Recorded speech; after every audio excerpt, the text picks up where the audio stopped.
Hello, good sirs. Welcome back to episode 171 of Plat Valorant. Welcome in, everybody. We're coming fresh off of Madrid with a spicy selection of guests here. We've got Sean, we've got Sliggy, we've got Seth as well. You guys have been up to all sorts of things. So I want to check in, first of all, with Achilles. You look like you're in the dark. You look like I don't know what kind of time it is there, but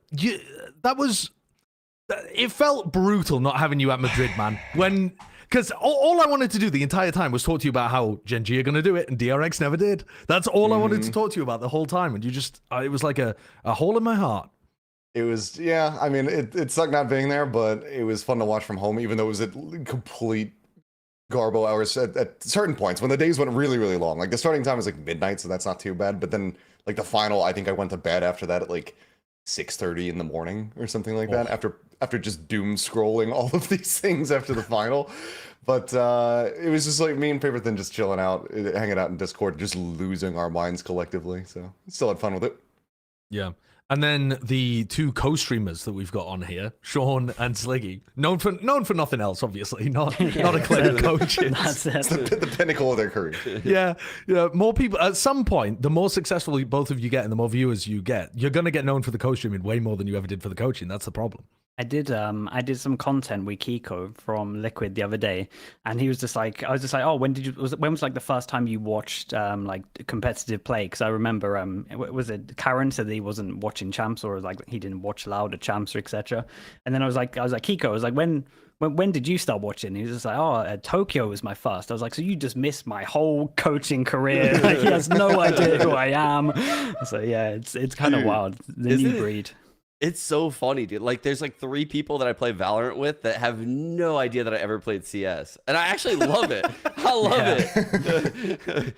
It's so cool having people that like come into gaming in different phases and just like, I don't know, they ego check you so hard. They're like, bro, I don't know who the fuck you are. Yeah. Oh, I'm so sorry. Doesn't matter. God, I did it. Well, it's a new person every week, but you know what? This week it's actually okay. We can get demonetized. You can throw out anything. Well, no, I mean, let's be clear. You can't throw out anything you like. Okay, let's set some ground rules real early on. But we do actually have a sponsor for this episode too, so let's let it rip, man. Our sponsor for this episode is Factor Meals. You can go to factormeals.com/Valorant50. If you're one of those people that sits at home gaming, co-streaming, doing whatever, and you're ordering, listen, when I used to do a lot of streaming or when we were working on the Overwatch League, I was spending out the ass for takeaway. And instead, if you get listen, obviously, there are other ways to live your life and imbibe nutrients. But if you want something that allows you to work at the same time, this is Factor Meals. There are tons and tons of different options. There's like a weekly menu of 35 different options. You can do the keto, protein, vegan, veggie, whatever the hell you want. And it's chef-prepared meals on the table in 2 minutes. They're ready to eat. You don't need to do any cooking, and they're much more cost-effective than just buying. I was gonna say a specific restaurant, but I suppose that's a bit out of pocket, actually, isn't it? Just takeaway in general. I live for this kind of stuff. I really do. This is, like min-maxing your characters. That's what I do in real life. This is the kind of stuff. 2 minutes. And you think 20 minutes you have to cook a meal. That's 2 meals a day. That's 40 minutes. That's a VOD review. That's a game of ranked. That's your aim training done. Like, you want to min-max life, this is what you do it with. Yeah, What's it's not just that. It's Valorant 50. It's Valorant 50 to get 50% off your first buck. And I mean, yeah, I think about that. I literally, for some places that I lived, it took me longer to go outside and pick up the delivery than it would have done to just whack this stuff and heat it up and eat it. This is what I do, man. This is what I do. Is there chicken and rice here? If there is, we're good to go. I'll have this every day. I guarantee they will. There is right, jalapeno lime cheddar chicken with spicy cilantro cauliflower rice. Flexitarians, where you're like you mostly want to eat veggie, but really you don't care, so you just get a bit, I think. Yeah. So anyway, head to factormeals.com/Valorant50 and use code Valorant50 to get 50% off your first box plus 20% off your next box as well. So do that while your subscription's valid. It's pretty poggers. You get some good options over there as well. So shout out to Factor Meals for sponsoring the episode. Let's get on with what we're actually here to talk about, which is Masters Bloody Madrid. Oh my lord, what a tournament. I just kind of want to start here. Sen did it. Sentinels did it. Who would have thought? Yeah. Yeah, the Hardest rat run as well. bastards. Dude, they looked insane doing it too. Like, god damn, that like you go to their match history, it's unreal. Honestly, like Yeah. it's undoubtable. They are the best team in the world right now. But like, I mean, random odd question. Obviously, what does this mean for like a team like Gen.G? We just got like beat by in one best of 3 against this team in qualification. But I feel like there were so many close games for a lot of these teams. Like the group stage matches where they played against Heretics were super close. You're saying that they're decisively the best team in the world, but they came into the finals, in my opinion, as the underdog to Gen.G and had to overcome the hurdle of beating them on Split, and even after winning on Split, had to win on Icebox too, where Gen.G had demonstrated a much better form, I think, on that map. So, man, I think that they really stuck the landing with this one and showed that they could perform in big matches. Yeah, a lot of close games, like you said, like the Heretics one, like especially when you look back at Binds, like that was close. It was third map, and so like it could have been different just from here.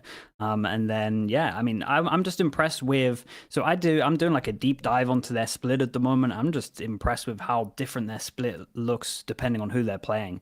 Like it kind of looked different for Loud, it looked different for the first iteration of Gen.G and the second iteration of Gen.G. Like they're pretty adaptive. They're pretty like fluid in terms of how they're just changing up one map, and I think that's like a great sign of a team. And dude, they had by far the hardest run, and they managed to pull it off. And yeah, I mean, it's an insane team.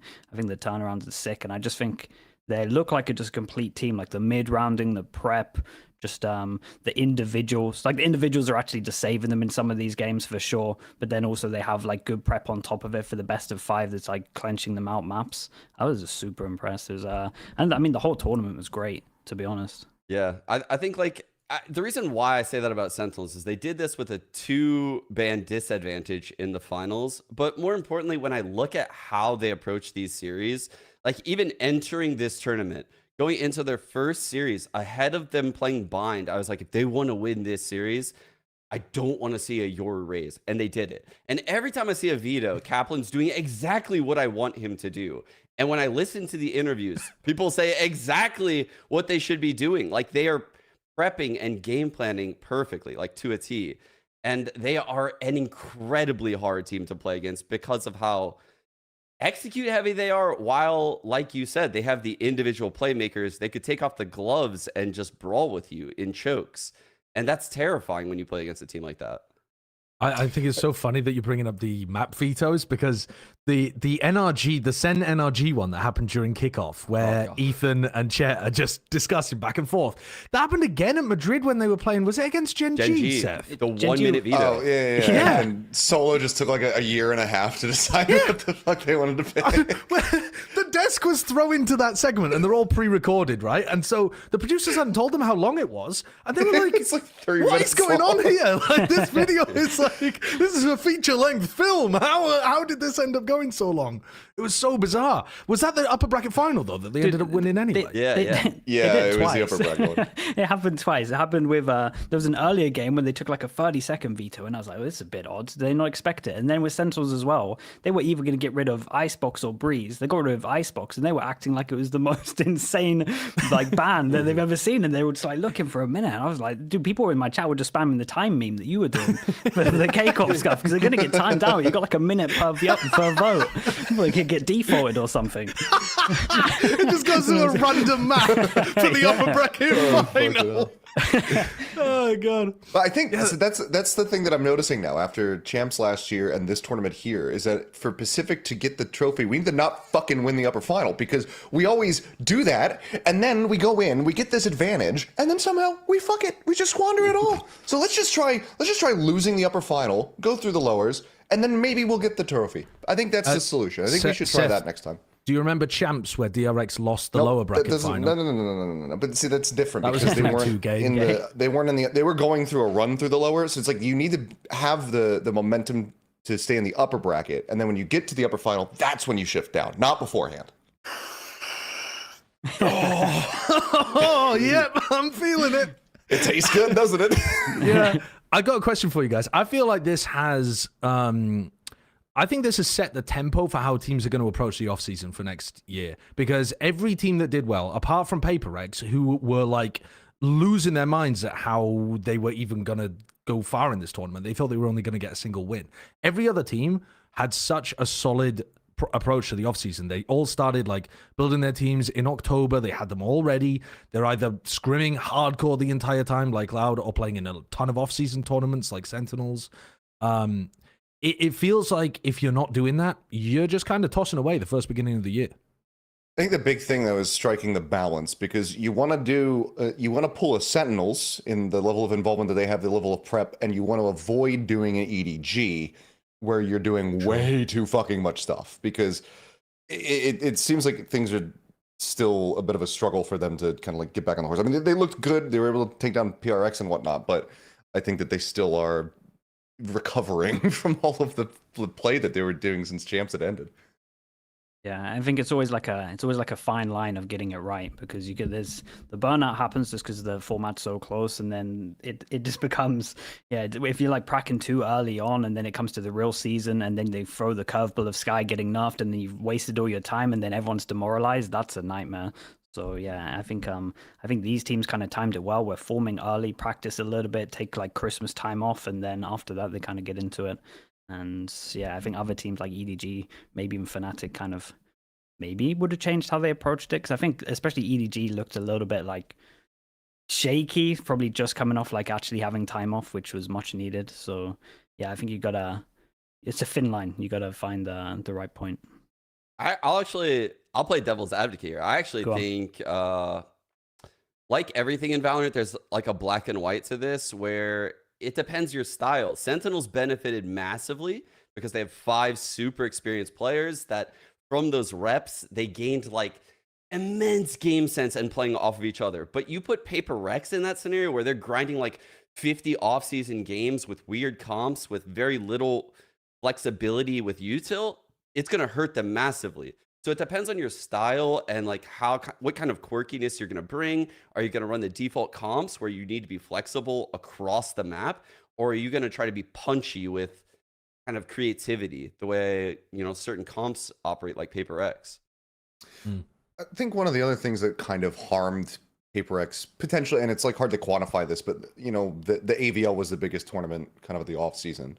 And we saw them playing in that. They played versus Sentinels, but they were also playing Jing the whole time. So it's like not as much reps that you could potentially get. And I get the idea of like, okay, let's have this kind of like last hurrah, and then when Pacific begins, you know, then it's for real. This is the 5-man core. Jing's no longer playing. I kind of do understand that, but at the same time, the more reps that you could get with, you know, Monyet just being integrated in the team and Jing being on the bench, then the better potentially it could be. So it's a weird thing to kind of like look back on, but I think that also is potentially like just maybe not the best idea in the world. Well, yeah. Okay, so did you guys have Sen being the favorites heading into the finals? I don't see how many people could have done. I mean, obviously from the lower bracket. But...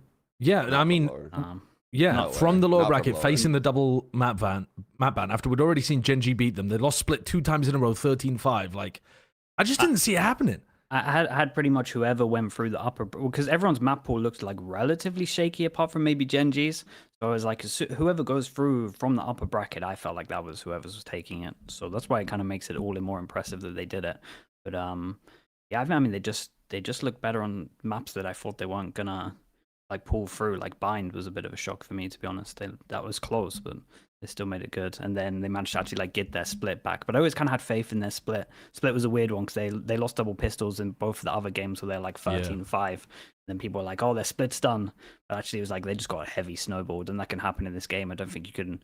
Sometimes people overthink it, but I think they were just like, we can just mix up our style and actually just we have a lot of faith on that map itself. But yeah, in terms of the map pool, I thought whoever had the 2 map ban was taking us for sure. Yeah, I mean, that's why again, I have to give massive credit to Sentinels, because you look at this map ban and you go back and you watch that opening game of Breeze. I swear to God, you will notice so many insane anti-strats. You go into Bind and you see more anti-strats because you're wondering why the F did they pick Bind instead of Split here? Like, Split's their best map. It's because they loaded Bind with antis. They predicted that Gen.G would pick Breeze and Ascent, either 1 and 3 or 3 and 1. It really didn't matter. They knew exactly how this veto was going to go out.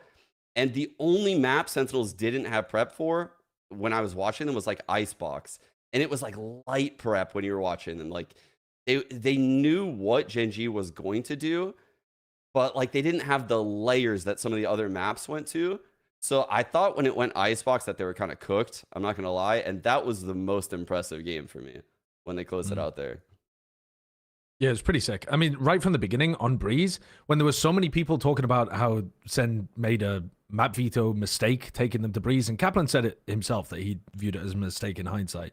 But they completely changed the way that they played entirely. Like they just were running A execs almost the entire time in the upper bracket final.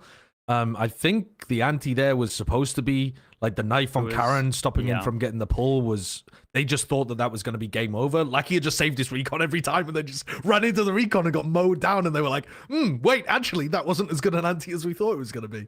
They they did this ante on the pistol, right? They literally, Karen ate the knife on the pistol, and then literally ever since then he just moved position and just switched with I think it was texture. So that I was more just like props to Gen.G actually like adapting on the fly. I felt like the game plan makes sense if Karen stays over towards there, but the fact that Gen.G changed it up, I thought that was pretty good. And then in the second game as well, another props to Gen.G. They were saving their Yoru TP. You know how like you play so against a Yoru, he'll do like the normal Yoru TP, and then 30 seconds pass, it runs out, you do another one. They were saving their first TP like for the first 20 seconds, so they always had a TP over towards the site because they knew that Sentinels were playing slow. So the Breeze, I kind of felt like the game plan was okay from Sentinels on like both of them. It's just the fact that Gen.G pretty much just instantly had like adjustments that was impressive. Yeah, dude, that's what was so insane is like Sen were starting out, like you said, waiting out that gate crash and like pushing and pulling, trying to get the Yoru to like gate crash to B and then exec on A with a mid split. And their game plan was so good the second time around. But Gen.G made this like mid-game adaptation, and it was money. And that's how they closed out the first map. But I knew right off the bat, I was like, oh, this is going to be a banger best of 5. Yeah, it's incredible. They had that many changes in the game whilst not really being able to take that much time to prep. I mean, having gone through the lower and had to play the lower bracket final too, they're at a disadvantage. That round that just played had me screaming at home. Like I was like, "Watch it! There's 2 of them. He's just gonna stick it, dude. You have to swing." Yeah, dude. Did you hear the interview where Kaplan basically said he had to gain trust in his teammates and everything else because he had to delegate this shit. You can't prep for 5 maps or 5-2-7 technically. You don't know which 2 they're gonna ban before one day. So he was like delegating workout to random people to like get maps and halves in, and that's how they were prepping. They would regroup and go over it. That's crazy confidence too. I feel like a lot of people would try and take too much on themselves, and you would end up not being able to do enough because you just wouldn't trust that the game plan was good enough. But yeah, I'm just imagining Kaplan running around the streets of Madrid begging people for help.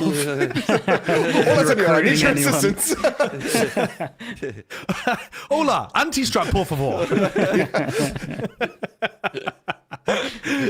Meanwhile, he's just sat there outside a cafe drinking sangria. Like, I need the break. It's good for my health. I've delegated effectively. That was my job. I haven't gotten enough sleep. The other part to this too, though, with the grand final is that, and I guess this is more talking about Gen.G, if we wanted to discuss them too, is that the Gen.G players thought they lost it. And obviously that's going to be your perspective coming out of it, especially when you had the double map veto. But a lot of what they were talking about in the press conferences and interviews afterwards was that they hadn't lost in scrims really, like the entire time that they were there. They didn't know how to adjust during a loss in a mental sense. And this seems to be where the experience caught up with them, at least from their perspective.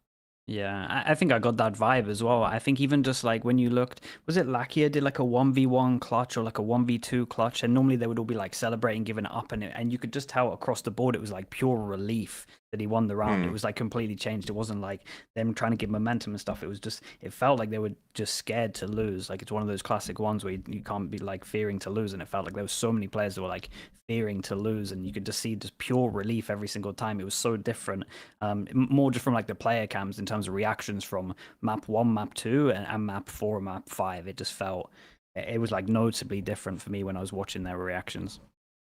Yeah, like once they realized they could lose, yeah, oh man, like middle of Icebox, when they realized like, oh shit, we could actually lose this. That's when the whiffs actually started coming in, and you hadn't seen them from Gen.G all tournament long. Yeah, Meteor was playing such a fantastic game, and he ended up on Icebox with, I don't know what it was, like 5 frags or something. I'm not sure exactly what the stats were. Good. 7, yeah, 7 and 17. Oh. This guy was a fragging beast throughout all the rest of the tournament. He was just taking aggressive duels, owning them, and yeah, I mean, Zekken drops 101 over the course of the BO5, which is one away from, I think, the record, because the stats producer was like hitting me up while I'm doing the live cast of the finals, and I'm looking at Zekken's kill count. And if Zekken's kill count got to 13, it was apparently the record for like most ever in a series of Valorant. And I'm just watching it, and I'm like, mate, come on, hit it before the end of the game, because I can't hit it in the final round, because then I'm going to give it to Bren to like take out the entire game. And I'm looking at it, and he got to 12, and I was like, it's going to end before he's in the record. And it was so incredible anyway, though. I mean, tying the record or being one away, I can't remember exactly what it is now, but being at that kind of level against a Gen.G that just smoked them last time and completely shut down Tens and Zekken is pretty incredible. Yes. Yeah. He's so goddamn good. Zekken. I mean, I know You say that with pain is... in your voice, like you I wanted do, to and look, come on and just talk about how Karen was the best player ever to grace God's green earth.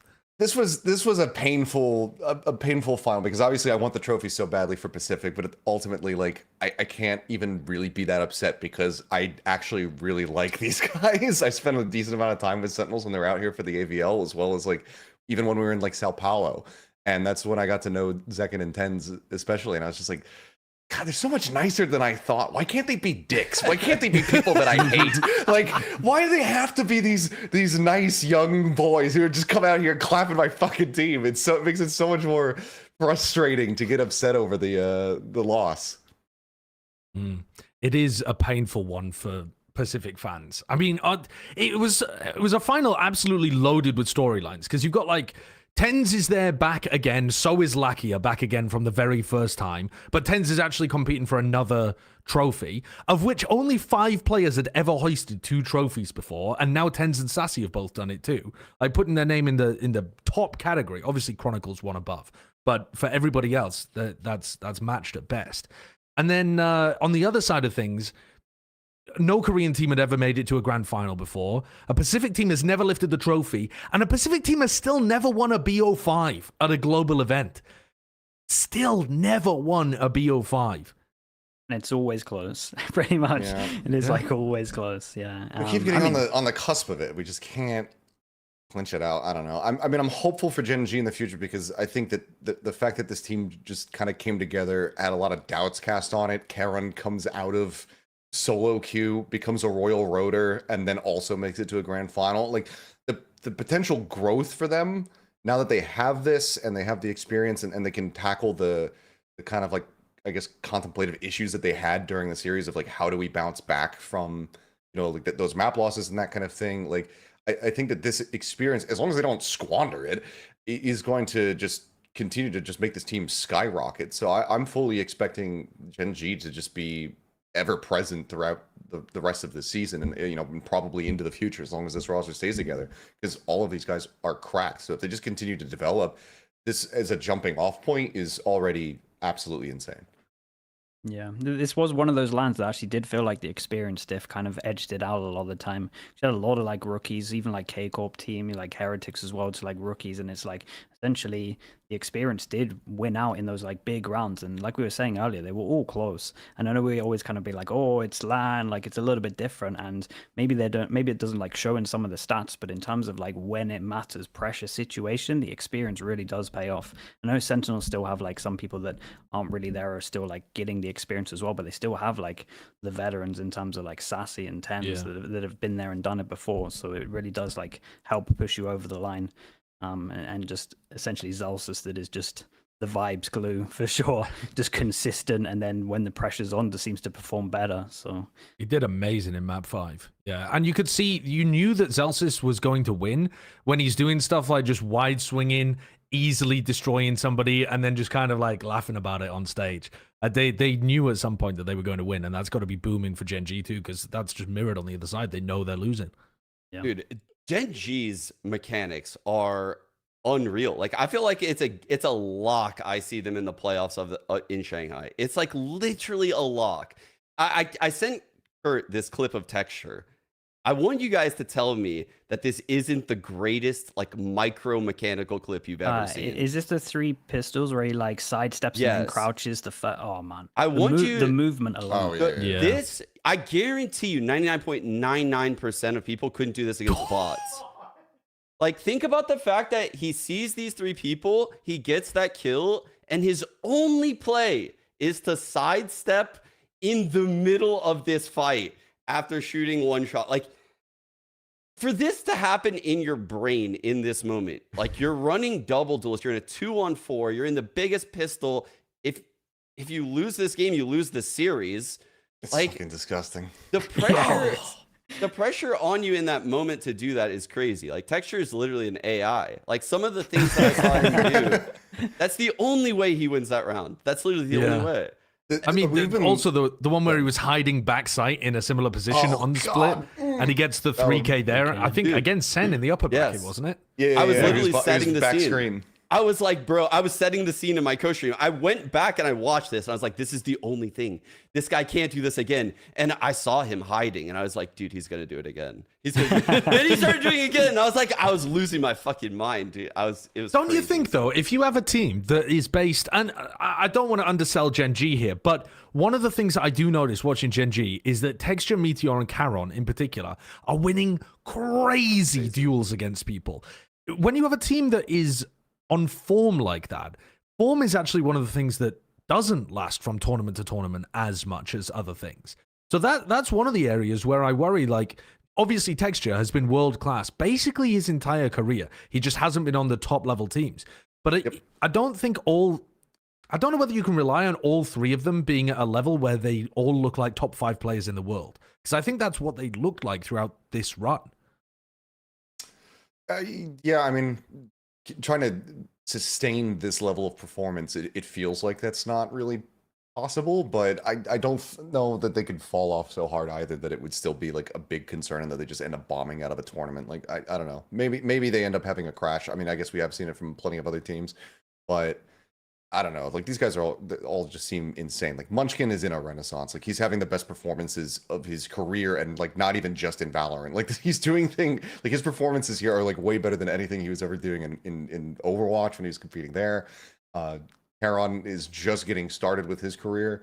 Oh, he's already like you done said, military service, by the way, as well, Charon. Mm. So Oh. he's not going to have his career interrupted by that. Yeah, that's He's good. come out of his military service already, started off with his first pro career, going to the grand finals. Mate, he's not slowing down. There's Bro, no way. not at all. Did HSK like found him in ranked, right? I listened to that interview during the tournament. That's wild to me. They found this guy in ranked. He was like a known quantity because people just always saw him at the top of ranked and everything, but it was like HSK ended up like playing a game with him or against him or something, and then just sent him a message afterward and it's just like, do you want a trial for Gen.G?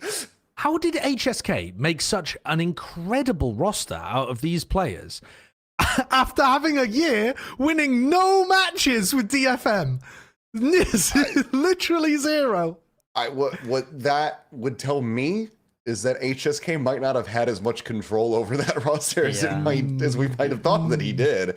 That's Possibly. what the signs are pointing towards. That, or he was just blind and now sees the fucking light, because like this is a complete contrast from what DFM is. Obviously, this is nothing but relative success compared to absolute tragedy.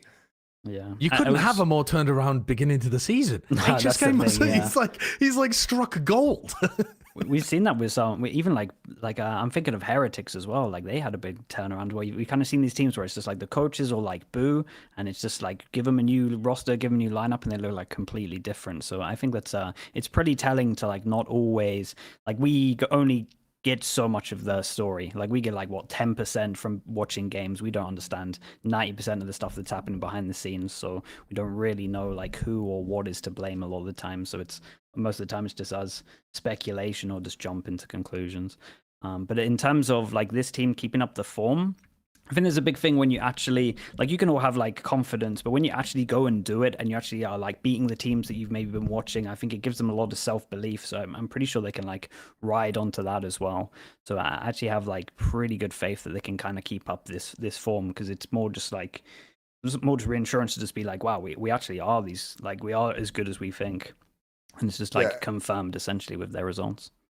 And to touch on something that Josh mentioned before about like how Texture has kind of like always been at this peak, I just want to reaffirm this because this is something that like Paper Thin and I have talked about ad nauseum in the past. Like basically ever since Texture got involved in Valorant, like he was probably the most consistent top performing Jet that we had in the region. Like RB, Buzz, etc. Like they had their moments and sometimes they peaked, but they also had like really big fall offs compared to Texture, who basically was always good for, you know, 2 kills in a round. Like you never really had to worry about Texture not showing up, not being able to get his limbs and whatnot. Like he was always so consistent from the time that he was on Damwon, even when he was, you know, put into like AJ jail on Global last year. Like he was still putting up incredible figures for the team. Like he is such a good player and has been for years. I'm glad that people are finally seeing it. Yeah, it's weird to me actually that that I feel this way, considering that Charon just got plucked out of solo queue. But the most surprising player to me is Meteor, not Charon, because Meteor's individual level was so good back when he played like Jet, but he was just didn't have his brain screwed in terms of how he wanted to play Duelist. He was just running it down so unintelligent with the way that he was forcing fights and throwing rounds away and throwing advantages away, and he looks super different playing for this Gen.G squad. He's finding the right timings to put pressure on his opponents. He's using comms from the other side of the map to find aggressive lurk timings. He's not always playing aggressive. He's like picking and choosing which maps he decides to go with his team super heavy on versus pick the lurk timings. Like he just looks so much better in this role, which I think is possibly credit to the better team environment, or possibly just showcases again that certain players, just because they're cracked doesn't mean that you have to always throw them on Duelist to get the best results out of them. Certain people just think about the game differently and need a different role. Dude, how insane was that 1-on-2 he won as Killjoy on Lotus with like the lockdown? That shit was insane when I watched that. The guy came out I think it was like John and Zelsis or something? Bro, he brained the shit out of those 2 players. Yeah, I think so. Yeah, because there was a pit down coming out from Tree, wasn't it? Yeah, it was. It was John and somebody else. He used the lockdown at stairs and then like played the middle ground between both of the players with the Viper wall or something like that. Got the kill on the guy exiting Tree, and then the last broke the lockdown at stairs. It was insane. Surely it wasn't this round, was it? When he's got a sheriff in his hands. I don't know. Maybe it was. Could be a genius.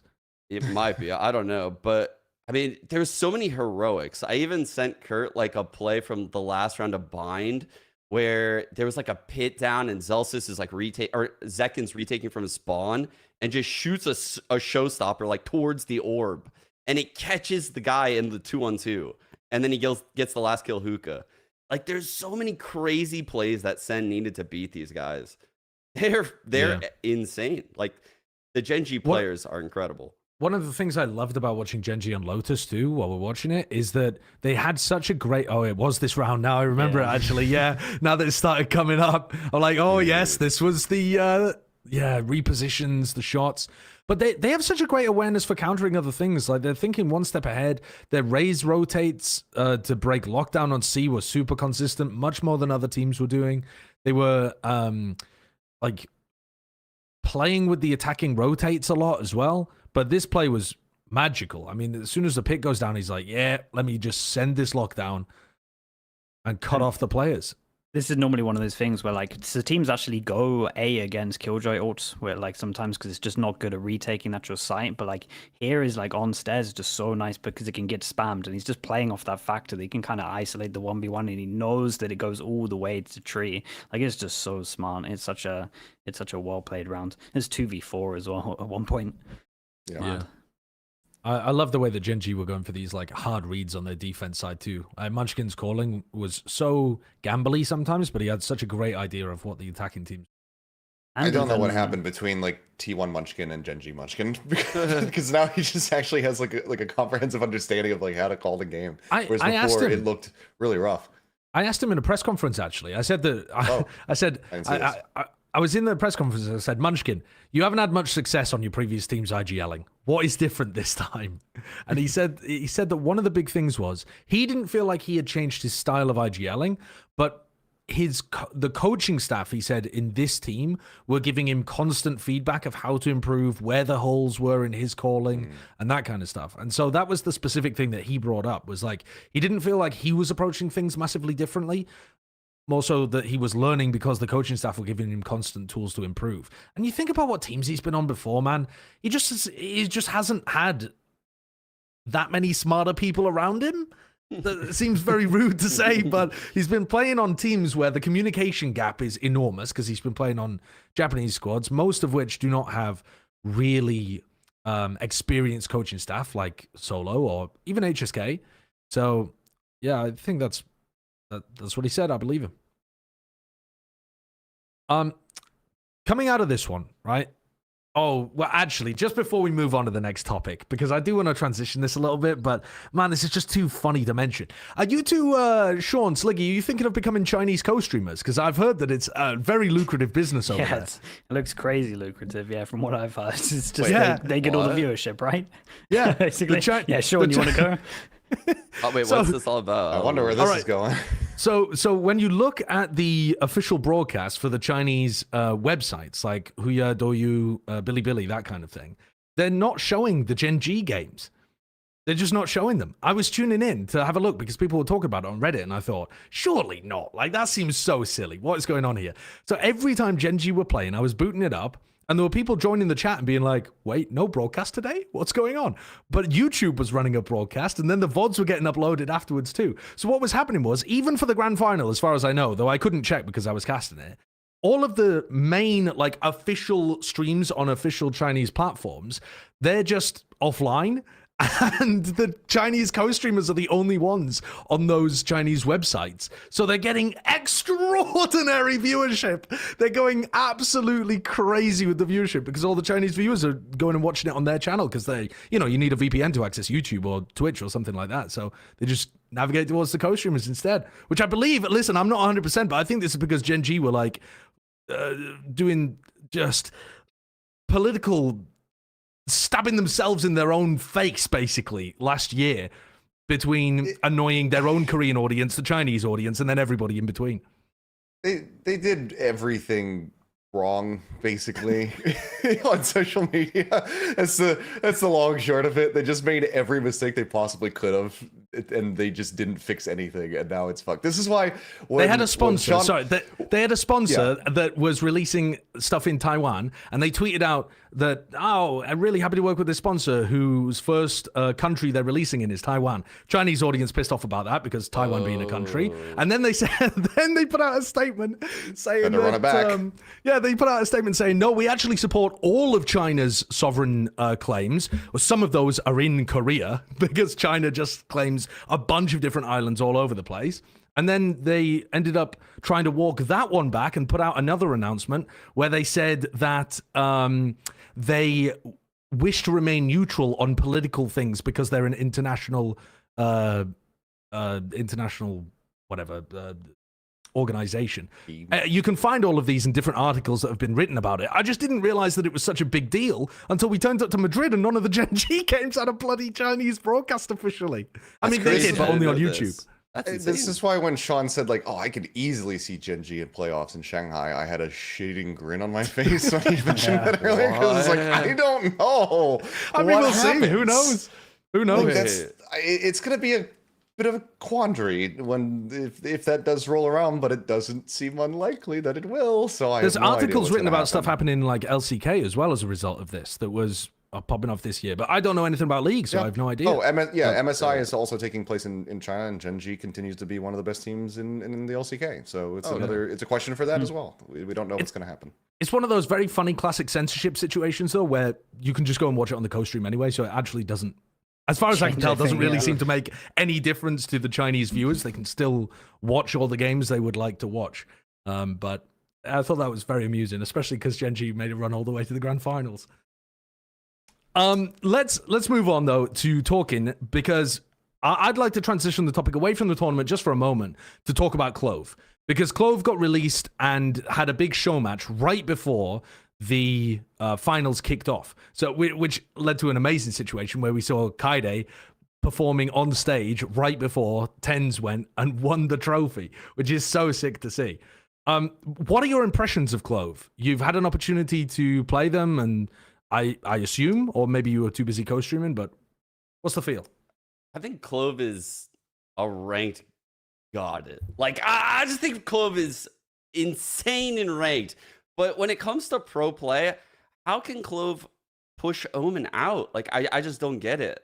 That's where the problem is with Clove is how the hell This is insane. you see the comps would have to be very pouncy and like aggressive to incorporate Clove in, right? Like it would have to be like very, very aggressive because you don't get the third Brim smoke if you get rid of Brim, and if you get rid of Omen, then you're losing like the paranoia and the TPs, but then you're also hoping you can have your controller in the pack to utilize half the kit. So you're playing super aggressive with the controller along with some duelists. And unless you're a no duelist, like something like Icebox, there's certain maps where I think Clove could be run. I think they'll be really good on like Icebox, Sunset, and maybe Bind. But it's hard to argue against Omen on like some of Omen's strongest maps. Yeah, I also think like it will dominate ranked. In my head, it is the best ranked agent we've ever seen. Like it's just Reyna essentially with the heal, but then you get smokes, which is like the best thing in ranked because no one with a duelist knows how to play. So no one dashes through. So everyone just runs through smokes. You just hold angles, and no one wants to play like a drone agent. So they're never droning through smokes as well. So it dominates ranked. I think it gets nerfed because of that. And then I just think that the kind of play that it could make in pro play probably isn't that good. I agree with Icebox Sunset kind of being the best map. I think I would definitely for sure if I was in a team I'm running on Icebox. I think there's like different ways that you can play on it, and I think once you die, having smoke should never be overlooked. I think that's very strong. If you look at the highest clutch rates, majority of the time they'll be like smokers, just because you can smoke the spike, you can tap it, and you're always going to have the advantage. So I think like looking into that when people on certain maps like Sunset are playing fight heavy, retake another, and you could essentially just play like hard anchored, just one agent, just let them just hide in a corner, just get the one kill, and then you have smokes for retakes like late and just heavier stack sites. I think there's some potential on like Sunset Icebox, but got to run double controller with it for sure. And then, on these other maps, in terms of like a Ascent split, the Omen's pretty legit. But I do think that you could make it work. I think that the kit's good enough, and I think we should never appreciate just how insane smokes are, and the fact they regen. And when you look at the other maps, especially if Haven ever came back in, that is a map where it's going to be super legit with the amount of one ways you can do in after plants as well. So like over towards B, over towards C. Sorry, we're just, for any audio listeners, we're currently watching the show match that happened at the same time as Sliggy's spitting fact, but I just was giggling because this animation when Mixwell dies is so funny, because when you pop the ultimate, you just flop. Mixwell just flops onto his face. It's so funny. I'd be curious to see which teams are going to try to pick them up, because I mean, Paper X, they're running duelistless Sunset. Like, there is a world where they try it in scrims and then they go for some triple controller, bullshit with something playing Clove, because he's so used to playing Reyna. Like, I could see them training that into him. But I am curious to see how widely adopted the pick could end up being, because like he said, it feels like it's a little bit more map dependent. I know, Sliggy, you put out a tier list video basically for like what maps you think they're going to be the most viable on. But I'm really interested to see that if this is going to come down to like kind of map dependency or more like team identity and play style, to that which one more heavily influences the pick rate. Yeah, I mean, like Sliggy said, the ability to use smokes post death is really busted in a sense, where like if you were to die in the A site right now, you could just put a smoke top Gen as an attacker, or like top Heaven, and that's a one-way over the spike. That's very hard to deal with, while you can also play, as a player in the site. Like, there would be a one-way over that diffuser right there. You could do that. Or like, I did this yesterday when I was playing Clove on Ascent, actually on a retake B. I put a smoke bottom stairs when I was dead. So that way the enemy team in the site is giga panicked. They have to now focus on like a 90-degree exit of the smoke, and everyone's flooding out lane. And I'm telling my team there has to be someone in the smoke. Like that's the only way. So it's like you can really toy with people with this smoke after dead thing that Clove can do. And that is something that I can't really like anticipate the future for. Like that could be like the most busted thing in the game, and we're not really 100% of that yet. Yeah. And I think that's why I would try it out in a team, because it's like it's a new element into the game, and it's like how strong is that? Like you can take these like educational risks essentially, where you just like say on Ascent, if we're using that example that Sean was saying, like you could force a little bit more into A main and you take a 50-50 duel, and potentially like the actual outcome of winning it is worth, because say you go down, you can still smoke over towards site, create pressure. Say you win that, you get a heal, and then you can just go a little bit further. It's kind of like the risks now you get they're kind of worth taking it in certain situations if you're working out that you dying here can actually have like a lot of impact. Like it's essentially like some of the risks that Angel takes. Imagine he can then smoke after. Like it's legit. Bro, this is Navi's gonna win champs. Oh shit! Oh shit! EMEA's back! Oh fuck, dude! I didn't even think about this. Good. Angel, Redguard. Angel will have like 90 assists in the grand final of champions and like 110 deaths. Oh, we're fucked. And then they're still gonna win the series. EMEA's so back. I'm curious though, because I haven't actually gotten to play test Clove, so I haven't tooled around with them.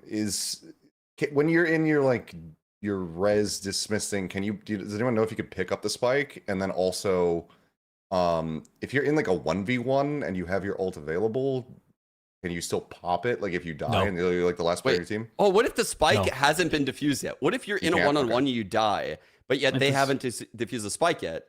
Can Clove pop ult? Yes. That will trigger it. Okay. Yeah, you can, but if your death would end the round, but you have the ult, the round still ends. Yeah. Okay. Also, if you get your ult on death, you can't pop it that round. You have to wait till the next round. You know what I'm saying? Oh, yeah. So like if you die and that's the last charge that you needed for it. Yeah, I realized you can't just like insta pop it. Oh, that's strange actually. I didn't know that. That's interesting. Yeah, there's some. I mean, the worst thing for Clove being released for me is that I won't get to play smokes in ranked anymore. People are just going to be insta-locking Clove, and I'm just going to be sat there like, oh, would you like to play Clove Omen on this map? No? Okay, then I'll play Jet, I guess, and we'll lose. Yeah, no, Jet's already locked. Jet, Reyna, Clove, those are already gone. So what do you pick? Chamber. Chamber also getting picked. So, like, I guess I'll have to learn Solo Initiator, Gecko. Sky. Gecko. Gecko. Actually, Gecko is fun, though. Gecko is fun. I mean, Gecko's mad fun. Even this agent with Gecko is strong. I'm telling you. Like, imagine that, because again, people playing retakes all the time. Hard anchor, you smoke down the spike. That little dude bro goes out and starts diffusing. He's impossible to hit, man. By the way, he's strong, dude. By the way, don't talk about it. Don't talk about I'm gonna bring it up. I'm gonna bring it up. Fuck this guy. We saw so many rounds in Masters Madrid where there's a pit down. People are spamming utility. Normally, somebody on the defuse, they're getting vulnerable. They're getting decayed from the pit. There's so much damage coming towards them. Little bro, immune to vulnerable. Little bro doesn't get hurt by being in a pit. Little bro tinkering with the wires, diffusing everything. Click, click, red wire. Got the round done. Your response? Bro, it's a life round. If someone was shit every single round at planting, but they had a life round, would we highlight the life round, or would you talk about them being shit at planting? 50,000 rounds lost. 1-1. It's not a win. It's not a win. The guy can't plant. He's shit. He doesn't know what he's doing, man. He's got the diffusing on lock, though. You can't argue with that. No, he's good at that. I'll give him that. But would we also be like, oh, this player's really good at diffusing? Like, come on, man. It's such a small, easy thing. We're just like, we're like cheering when it plants and stuff. It's like, guys, really? Like, it's basic. You had a nerve with this. Oh, Yeah. I hate this guy. I know man. it. I hate this guy. I Okay, don't even, Sliggy. Sean, I don't even think he's cute, man. Everyone's like, oh, look how cute he is. He's like, I'm not in for it. He's so cute. He's not, man. This dude is so cute. Look What at do they him. call him in Spanish? he? Yo, they have a good name in Spanish. It's like Carnalito or something, right? Like, what Yeah, is it? something like that. Like It's little better. guy. It's basically Carnal. like little bro, but Yeah. Yeah, Okay, I'm not in for it.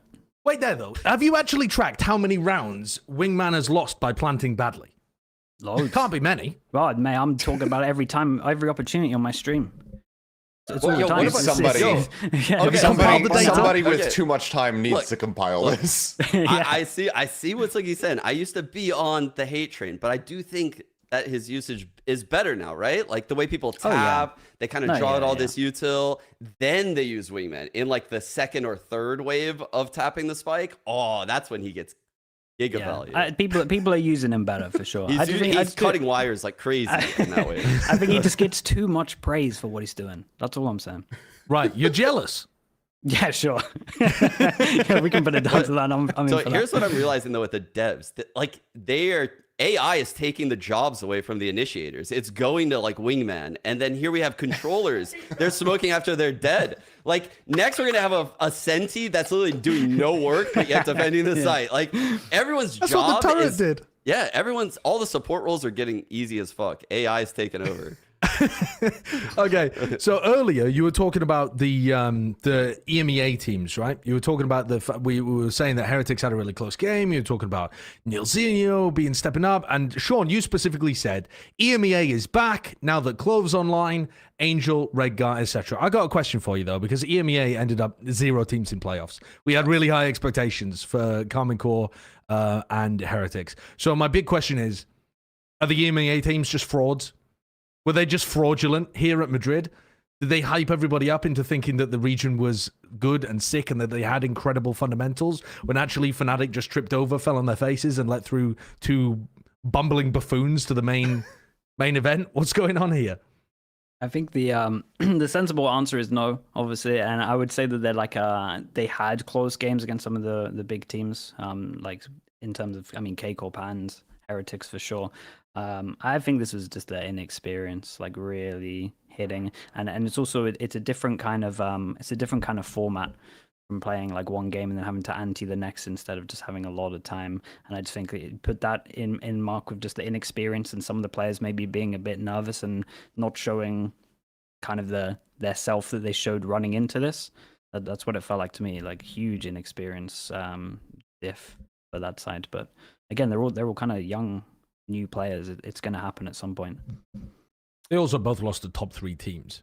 And Yeah. they both lost to Yeah. Sentinels. They Paper X both to lost be to Sentinels eliminated. and Paper X. However, they only beat FPX, so it's not Wait. like they did well. 3 out of 8 though. I'm gonna pause you for a second. 3 out of 8. You can't really do it like top 3 teams when there's only 8 teams. They're still top 3. Just because there's only 8 teams there, they just didn't invite the other 8 But when like, your bad region's teams. when your region's 2 out of the 8, you can't say like I don't know. No, That's I see just- what you mean. I know what you yeah. mean. Yeah? With Doesn't feel that- good to you? Look, I'm hating on them here, but I will now transition to glazing on them. I actually love watching EMEA. The fact that, dude, Mini Boo is like the sickest thing I've ever seen in my life. Like this guy on Neon is unreal.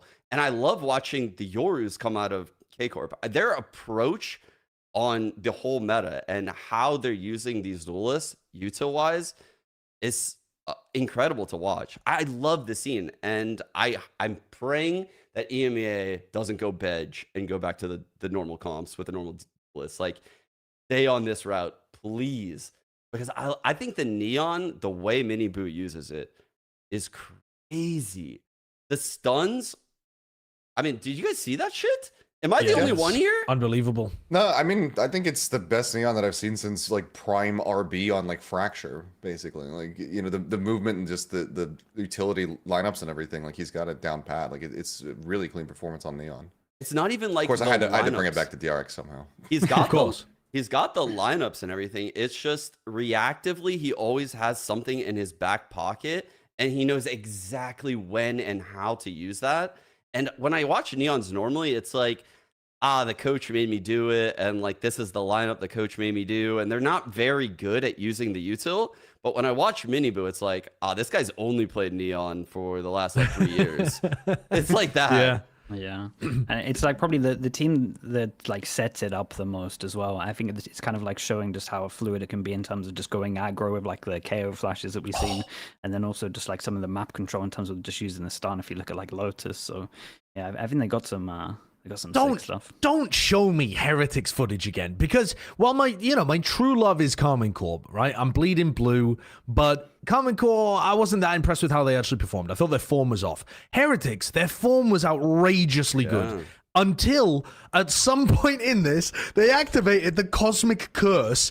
I think it was while Gen.G stood in the same corner on Split, killing everybody 5 rounds in a row, and then wove bye-bye to Monyet, and then Paper X just woke up and shit on them for like 10 rounds straight. They were 100% winning this game until that happened. I tell you, I've never seen a series more one-sided than another opposite direction one-sided compared to this Heretics Paper X game. I was so convinced Paper X were done. This is like the split game is the best example of the inexperienced stuff. When new players start getting this hyped up and there's no one to like chill them out, it gets way. And then like when you start losing rounds and it gets a little bit closer, everyone's thinking, "Oh man, I'm gonna look an idiot." Like we were giving it pretty heavy, and then like it just starts weighing like pretty heavy on everyone's mind. So I think this was like the prime game of. Like everyone needs to stay chill sometimes and just like keep a good head, because I think I love the giving it and stuff like that, and some of these rounds are insane. Like it was like hero play after hero play. One in the clip. Oh man, it was so nice. It was each one was nasty. a one shot. Yeah. I mean, Boo performed amazingly here, but Gen.G was also on fire at the beginning. And people are giving Gen.G so much shit coming out of this tournament too. But he played a blinder. He was playing amazingly. And he was down to talk his shit too. And it's just tragic that the whole team fell to pieces once Paper X actually turned up. This series woke Paper X up and got them to 3rd place. It's very reminiscent of Champs last year, where like Demon, one of them were like shooting corpses, and then Paper X just were like, we took that personally, and then just bodied them in the upper final and just were able to just turn it around. So taunting Paper X it's like poking and prodding a bear. The bear was asleep from times in this tournament, but they finally woke up and they just started crushing them. But Gen.G was getting away with murder on that A site. Like he just playing the same position so many rounds in a row and somehow just not getting cleared out. Like no util directed towards him. No one's checking right side to look over towards screen when they're entering in. And he's just picking them off one after the other. I was losing my mind during this one. Yo, I'm sure it's like you're a knower. Like, who's this guy that's taking Patatek's place? Like, how insane is this person? He's pretty unreal, man.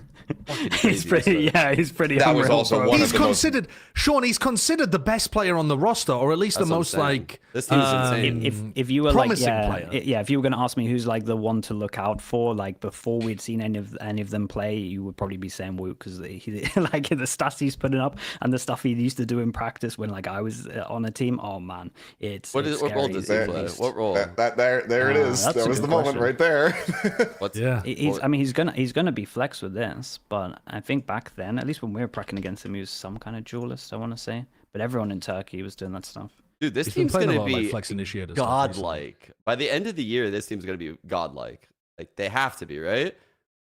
If Dude, this I am kid just hearing coming in, Kurt fucking Yeah, sneezing his ass off. Kurt's fighting a war. Kurt's literally fighting a war. What's happening? How did you do that? Through to the people? I don't know. I had my What's mic happening? muted. Are you okay? No, you don't. I had never knew it it to us. muted.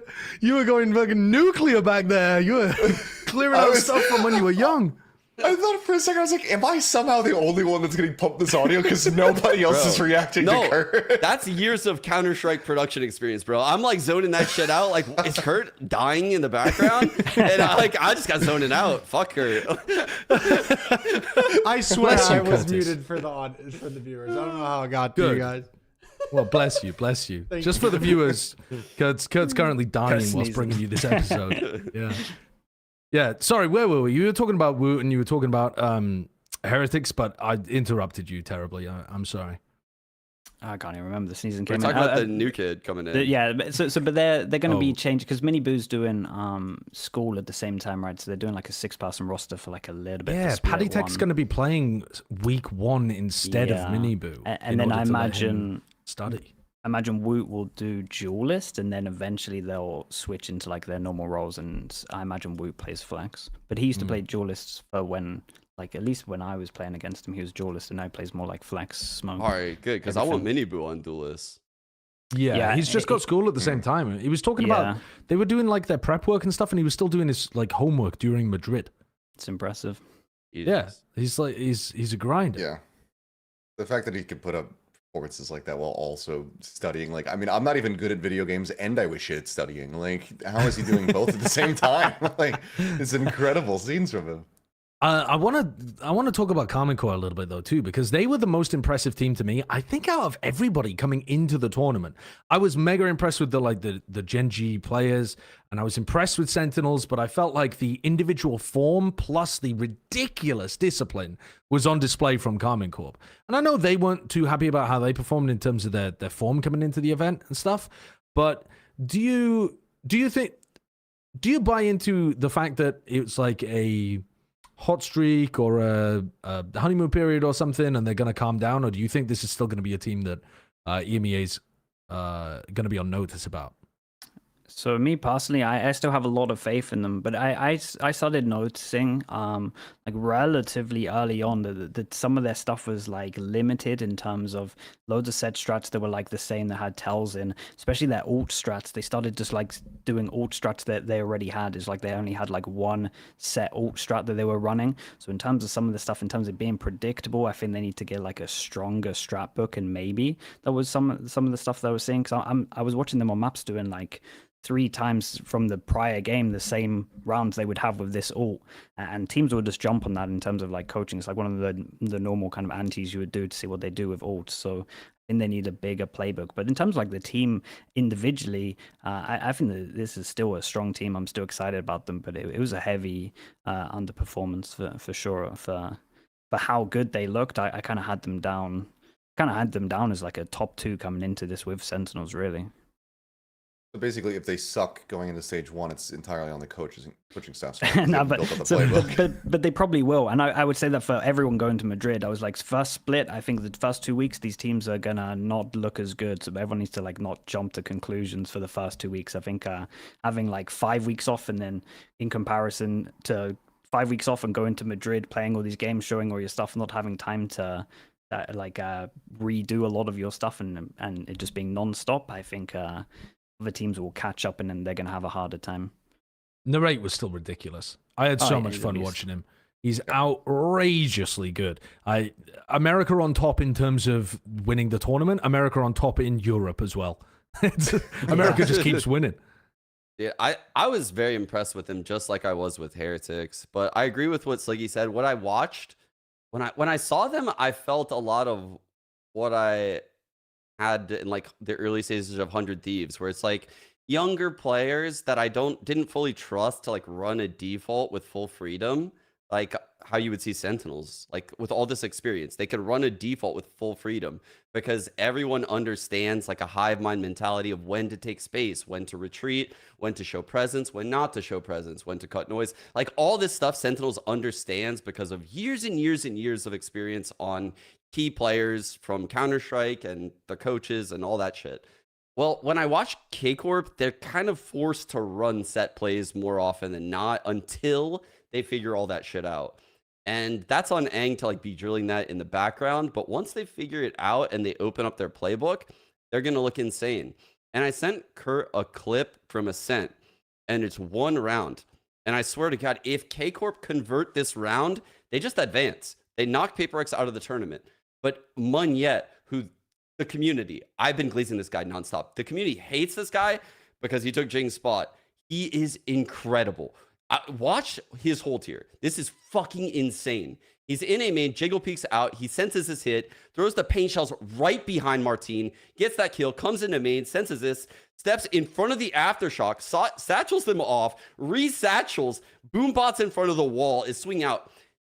This round, if Paper X loses this, breaks their money, And this is the go-to strat from K Corp. It is the biggest round of the entire tournament for K Corp. And I guarantee you that in scrims, their success rate from right there on Cat is like 95%, because they don't play raises that can separate off the hit the way that Paint Shell did. And they don't play raises that have satchels like that. And goddamn, was that hit nice. Like, that was a really good attack hit.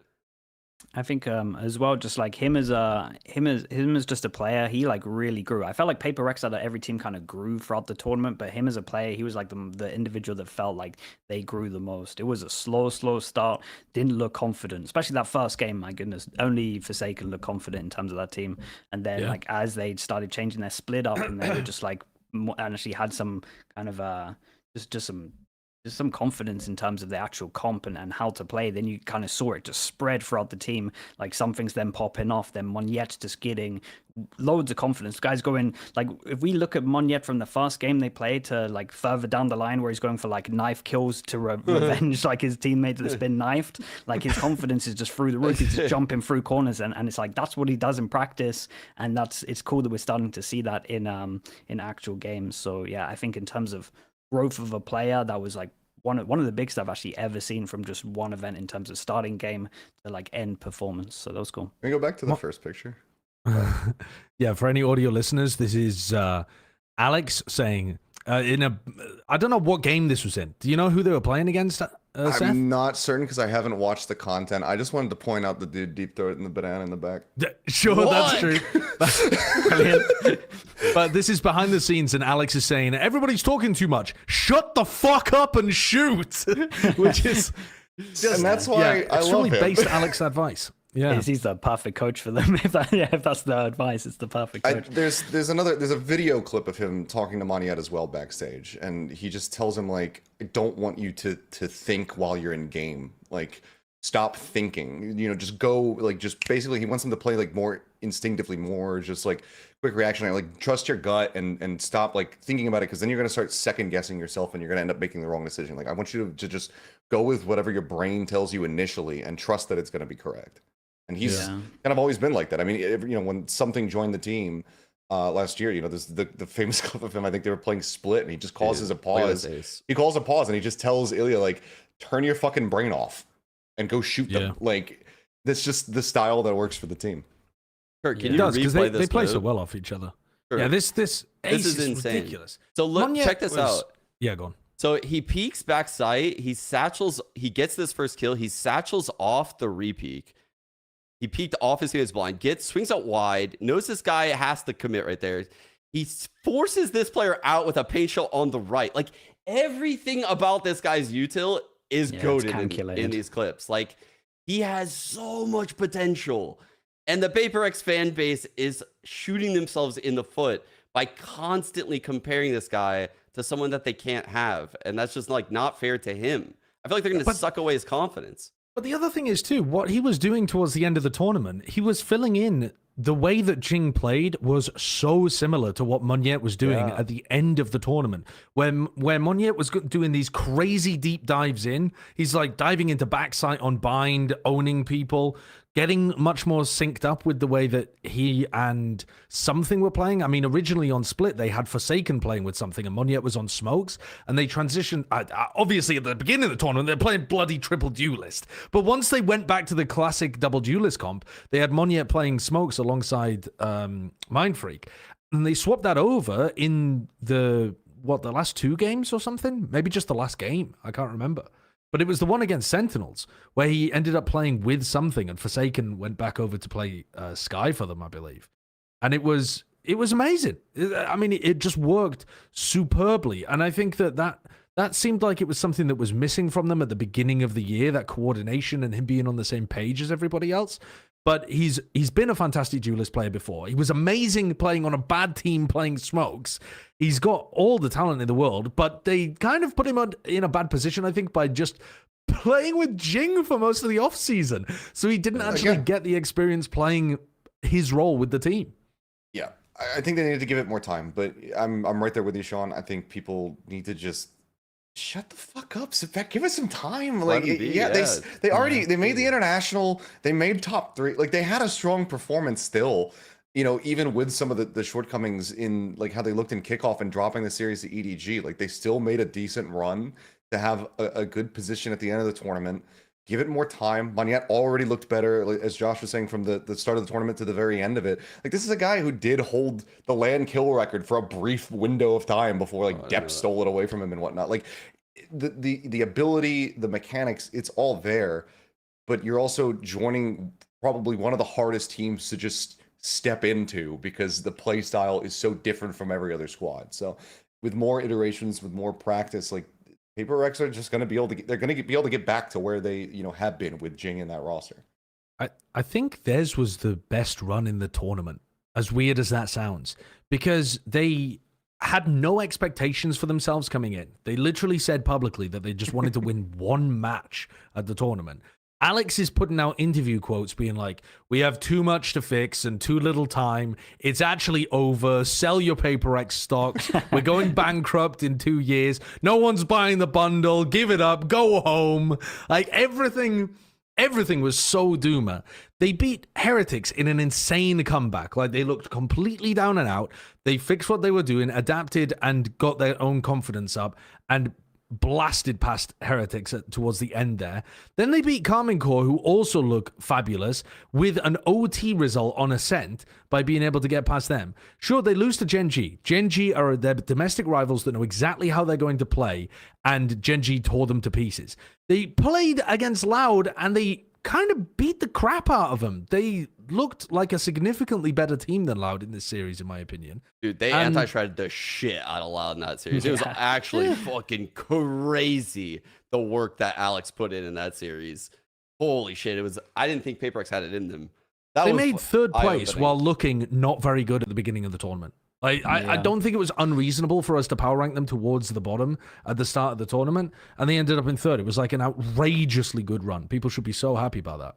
Yeah, it felt like the macro vibes are like what you're saying, where it's just like they will all go in there and everyone's just like, guys, we really have no pressure. And I think when I looked back, I saw some like the comms video of the final in terms of the Gen.G original final, like the Global Pacific one, and they were like very chill, but Monyet was still like a little bit nervous from like a lot of the comms that I saw. So I think it was literally just like a whole tournament that was pretty much just dedicated to just like, let's put no pressure on this guy and just try and just build it up to so that he can get to the level that like we know that he can, and then so that he can, because it's a lot of pressure when you have so many people. Like, even like my chat's relatively like well behaved, but there's probably the most people that've been like banned and stuff for just like flaming him. And he didn't even like perform like at all bad. Like, even at the beginning, it was like relatively like it was okay. Like, it wasn't anything like flame worthy, and everyone's just going in for him. So I think it was like the whole thing, like you're saying, where they're just putting like no expectations on them. I think it was like the right approach, and they just adapted fast. And especially Something, I feel like Something came alive real heavy, and this guy just ops on everything, and I think he looks really scary with an op. And he's also kind of putting to bed the whole you can only op on this agent, and Dubrov's bringing it out on just Gecko, and he has no way of getting out, but at the same time he's just always taking a shot. He's always like good positioning, will always hit it, always jumps around the corner. Like, Yappy's been trying that for like, years. Yeah, you're saying that like he's putting it to bed. Like, yeah, if you're a top 2 opper in the game, you can do that. I'm not going to do that in my games. And if you're playing in my games, you ain't doing it either. Bro, I'll be doing it on everyone. I like it. I think it's fine, dude. It works in CS. Like, it's fine in this game as long as you're like relatively smart with your angles. CS doesn't have gap closing abilities to punish the oppers.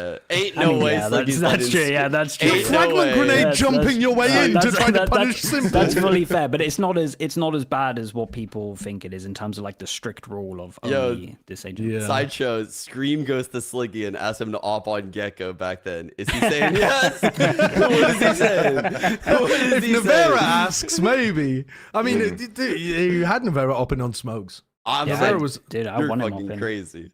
Navera's opping is phenomenal. He's one of the other players that actually could do that on non. If they can hit shots, man, I think it's more open than what people think. He makes it look so good.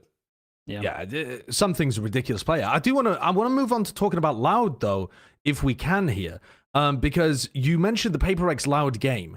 And I have an overarching question, I think, for us all, which is just, were Loud actually good? Like, does this comp idea that they're running have legs to actually push them forwards? They made top 4 in the world. Inarguable that is a fantastic position for any team to be at.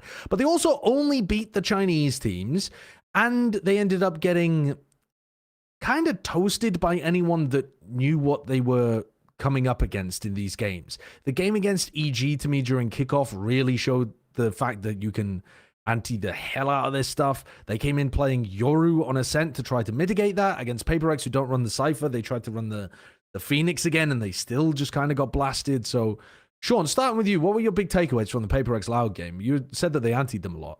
I'm gonna use the restroom real quick. Sorry. Yeah, it's kind of what I was worried about when I watched Loud, even in Americas. I was like, oh man, this comp is so cool. Like, Sadak has really created this way to play without a Sentinel, and he said all that shit in the interview about how he hates Sentinels, and they have all these layers and protocols to deal with it. But the problem is that, you know, like when Les is the B main guy on Sunset as Viper, there is no Cypher, there's no Senti. Deep in the tournament, I saw PaperX understand this. They understood what Loud needed to do to stall out and get info early without having a Senti. And it's so readable at that point. It's so obvious once you realize that, oh, he has to put this pressure here early. He has to stall us out just for like 5 seconds, make us respect this wall. And then he's going to recede back into the site, and he's going to make himself look bigger than he is. But then when you have a team like PaperX who's like, oh yeah, well, fuck it, we're just going to take the fight to you. Like, I don't give a shit if you look bigger than you are. Like, we're going to 3v1 you, 3v3 you if you have 3 here. And they get past all of the smoke and mirrors that Loud does. You realize how fraudulent a lot of the looks are.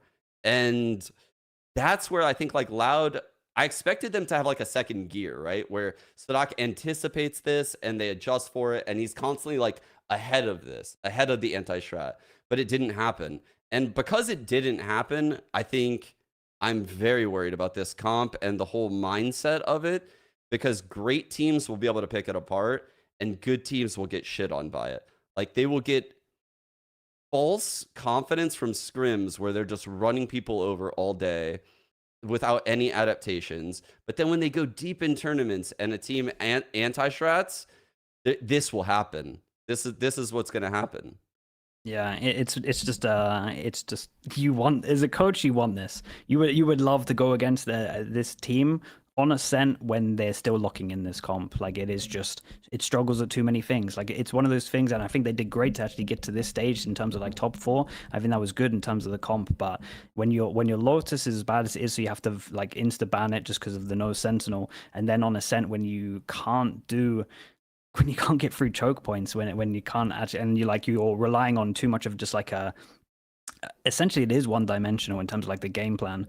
It just feels like it gets picked apart at these higher levels. So I'm on board with like what Sean's saying. I think this running forward, like the Ascent, the Lotus doesn't have legs, that needs to get changed. And I was saying when I was like doing my pick'ems for the next stage, when they had 2 days off, I was like, maybe Sadak is going to change something. Like, they could easily just rely back on like the old comp, put QCK on a Jet, and then it kind of works in terms of getting through the choke points.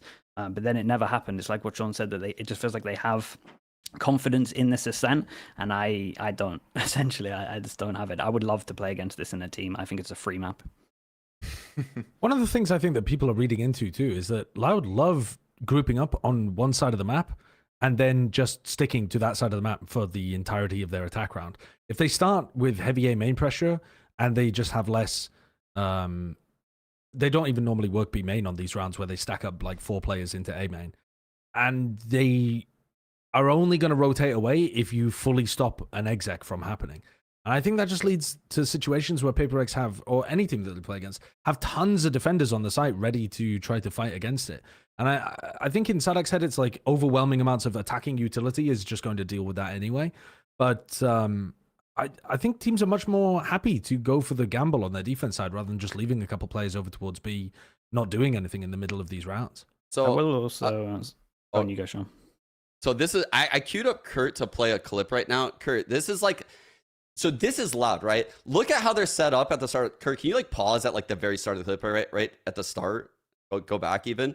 So if you look at like Les and QCK, and Kalanzine, they're playing off of a KO knife over by the B side of the map, and then they're going to shift up. They're going to come up. If there's something early B, Les can put up the wall and play retake. They have a full 5-set retake. If there's something set A, they have a full 5-set retake. If there's something mid, these 3 players, watch, now play the clip, Kurt, watch them gravitate up after the false KO knife would come in.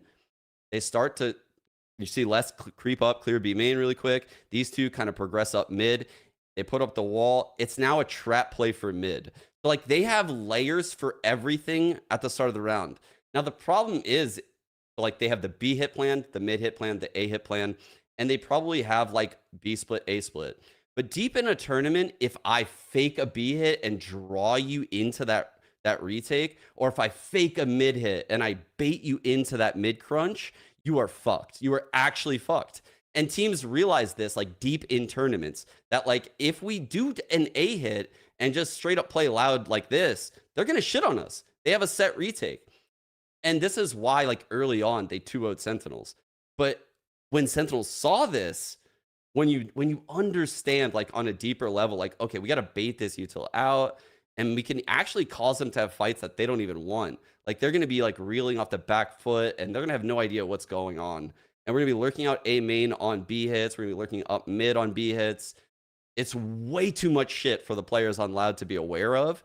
And they don't even know they're getting anti-shrouded. Yeah, I think early on too, a lot of teams were trying to run fast execs against them because you don't see the Sentinel on the other side and you're like, well, there's just free, we could just take the side.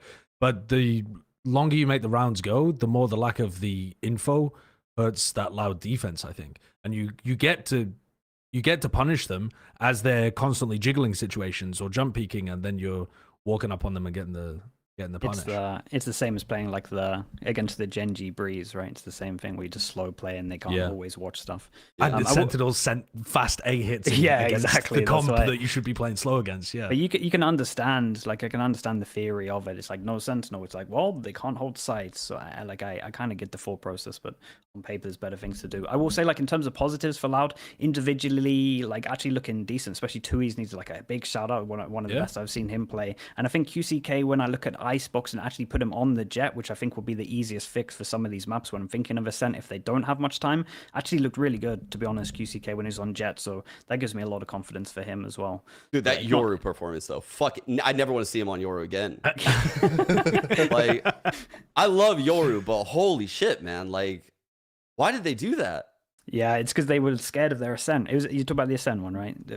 Whether they felt like the Phoenix can get through the choke points, so then a quick backup is who else has a flash and can get through choke points. Yoru, I think, was the thought process. It didn't look like I had much time to use the gate crash. Yeah, it didn't. It was weird. It was like a Yoru without a gate crash. I was like, I felt similarly about Meteor playing Yoru for the first time, and then it ended up being pretty good. So maybe it just needs a little bit more time. I don't know. I can't remember who it was even against this Yoru game. It was the opening game they played on Ascent. Like whoever it was. Oh, there it is. Yeah, the game against Gen.G. Yeah. Which in hindsight, we should probably give him a pass, right? I mean, Yeah. Maybe. Yeah, who knows? Yeah, I mean, Gen.G were spectacularly good at that point. But I want to just ask, even in terms of rating the teams at Madrid, Swiss system is always a little bit odd, especially when you have it like this, where you only need to beat 2 teams to go through instead of 3, which would be the norm. The teams that Loud beat were EDG and FPX. If they had played against teams like both of the EMEA teams played against Sentinels and Paper Rex, do you think they're going through? Do you think they just got an easier draw? Did they actually deserve top 4 here? Question. Probably not. Let me just leave it at that. Yeah. I mean, if there's a question, I suppose that's at least interesting enough. With the map pool. See, I'm at the point where I'm just like, look at the scores on those fucking EDG games, man. Like, true. But EDG went slightly even off. the FPX game, like they proved they were like worlds better than those teams, and they were competing against Sen and Gen.G, like one map against both. My issue is just having the map pool, like having that Ascent in my mind against both of those teams. You're starting a map down, and that's hard. I mean, Sen, I could see them playing Sen closer, especially on like Icebox and Sunset, because they're a lot more familiar with Sentinels. But that breeze from Gen.G, I mean, it was the second time that the Gen.G ended up playing it, it was just like lights out different. So I don't even really quantify them being able to take that map too much, because Gen.G just looked like they were running the comp for the first time and didn't really know how it worked. It was just like, Meteor is going to play Yoru for the first time ever and look like ass on it. But then the next outing was just so much stronger. So that felt like more of a, I don't know, like a missed execution from Gen.G almost. I think if you put Loud up against like somebody like Heretics or something, they probably just get destroyed by them. So Loud had ended up getting to playoffs and making top 4 by beating EDG and FPX. FPX didn't win a map, I believe, at this event, so they've still only won 1 now in 3 international showings, 3 global showings. And EDG did manage to get their win over PaperX, so they got revenge against that team that they're big rivals against. But then they just flopped out of the tournament super hard. So I've got a, some might say controversial header for you here as we discuss the Chinese teams. Should VCT send less Chinese teams to Shanghai? Jesus. Damn, dude. No, I mean, the Chinese, we were talking at the end of Champs about Boostio's comments that the Chinese teams were never going to catch up. It was going to take forever. We were like, EDG have been so good in so many of these events that it just feels like a matter of time until some breakout team has some big performances. This was not the event for it, in my opinion. This looked like a pretty shoddy performance, I think, from both of the teams. Individually, they could hang. I was very impressed with Autumn, but I didn't feel good about what they're going to be able to achieve when playing on home territory for the next Masters event. I don't know if you guys had differing opinions on them. Yes. I'm going to go ahead and I'll fucking kick it off. Hot take. I think fucking EDG needs a roster change. That fucking game against Loud was embarrassing. I picked them in that game. Like, I picked them. So they won 1 gun round in an entire series. Like, there needs to be a roster change. This team mentally collapsed. The skill disparity, this should never, ever, ever, ever, ever happen. Like, ever. This should never happen. So either there's a coaching problem or there's a fundamental player problem, some kind of personality problem. Like, the teams aren't this drastically different. Like, there's no reason for that to happen. And when I watch EDG, I don't see enough initiator utility coming out of nobody. I don't see enough like adaptations coming out of Haodong and the coaching staff. Like, I don't know what the true problems are, truthfully, from like within their team. I just know when I watch them, they have immense skill. There's a crazy lack of coordination, and their game plans just aren't creative enough. But they have the skill to make these runs, and they're just not doing the right things. When I was watching them playing in China, I felt like Haodong was having a really, really off year. But he actually started this tournament playing pretty well. I think his individual performances in the... Was it maybe the game against PaperX? I can't remember. Were like pretty decent. And then he just got turded on by Loud. And I mean, I've got to imagine that he was part of that mental collapse too, being the IGL of the situation too. Like, what is that peak right there? Like, I guess he has Blaze. I guess he has Blaze somewhere in Eco. He has to kind of overextend here. There's a bad round to go over. But man, like, they're just never on the same page. And when I watch Kong Kong, I'm watching like one of the greatest aimers ever with 0 initiator util to actually fucking set him up on lines. And I'm sick of it. Like, holy shit, set this guy up. What the fuck? He wasn't opping very much. He hasn't been opping that much all year long. Compared to, somebody like Something has been opping a ton whilst not playing as much Duelist, been playing more of the Gecko, still getting enormous amounts of value out of it. Watching EDG this year has been so weird because I think they just got ruined by their approach to the offseason. I think they're just getting ruined basically by the mentality of we must grind our way out of any rut that we're in, even if that is going to make it worse. Yeah, they're literally they're the counterexample to Sentinels grinding it out, keeping the same roster, like solidifying things early, playing all the games. Like, they're the counterexample. Yeah, they don't appear to have worked on much. That's the thing. I want to know if they actually like took a break, and this is like them just coming relatively fresh off a break, and then I could be like, fair enough, or is this just like them continuously playing, and this is their end performance where it's just all life has been just exited from this team essentially? Because if it's the whole thing of it's just like we took a break and we came back into this late and no one's kind of like on their form, then I can kind of give them a swing, a pass, and then we'll see how they look next time. But if it was like they've just carried on playing and they're still at like that burnt out level of just they haven't had a break, because I remember seeing it on Kankang's stream where he's just like, we just need a break essentially. Yeah. So I would love to know actually like the insides of it if they did take time off. And then when would they have taken time off? I don't think there was any time January. for them to take time off. That's what I mean. Like it would be when Ascension January. was happening? Yeah. Well, I mean, yeah, they didn't have to play in Ascension, I suppose, but that was like They a did the qualifiers 1.5 week and then tournament or something. They did like qualifiers, right? And then they got confirmed that EDG was obviously going to get a spot in the league, and then they didn't have to play Ascension. But that's pretty much I the felt only like they gap were that they playing. had. I think they were playing so differently here. It's really odd. EDG tend to play differently when they're in big games compared to when they play normally, and I feel like that might be, maybe it's a symptom, maybe it's a part of the issue, is that they're not taking all of their practice and all of their matches to pick things apart and like to either learn from or to demonstrate how they would actually play against top teams. Because when it comes to like finals, then in China you get huge performances out of the EDG players and they look more like themselves. And here, for example, I've been watching them play in China the whole time. And do you remember back to some of their performances last year where nobody was just running around playing like solo Sky, solo Sova, swinging people? Doing And he hasn't crazy been doing any of that. And then he came to this event and he started doing a bit of that. And I was like, okay, why are you playing differently, so differently, in the matches against international competition versus the matches that you're playing in China? Is it a conscious thing, trying not to give something away? Is it just that you have a different mentality? Yeah. Like you can see in this spot, they're just boom, the loud guys are playing with. When I saw that, is it Sadak that's just jumping around and they're just missing? Yep. Oh man, that was... Did you see the memes of him having Kang inside a Pokeball? Yeah, I saw the that. Chinese fan base, by the way, have been absolutely brutal with these guys. There is no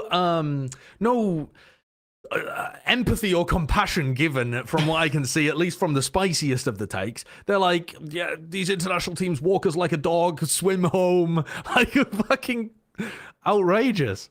Yeah, it wasn't a good performance. Can I touch on FPX quickly as well? Yeah. Like, I think FPX, man, do you guys remember the Icebox against Loud, where like they pretty much on to actually win this, and then they just throw the 3v5s? Like there were 2 3v5s that they just decided to just give them kills. Like this FPX team, if they had a bit of discipline in terms of some of these rounds, they can take these, they can get these maps. But so I was like relatively like, they're halfway there. Like they're beyond halfway there. Like they're actually, I feel like they're catching up in terms of the other teams in like the Chinese region.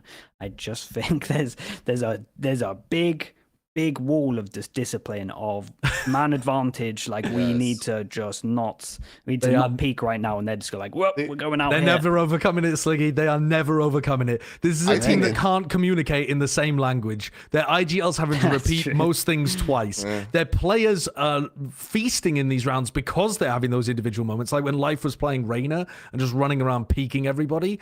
And on top of all of that too, they're being led by a guy who's the least disciplined of the lot. It's like Berlin is just a maniac no matter what he plays, whether it's smokes or initiator. I think this kind of attitude is hard baked into this team, and it's going to be, I think that the players will have success and demonstrate the same individual ability on better teams in the future, in my opinion.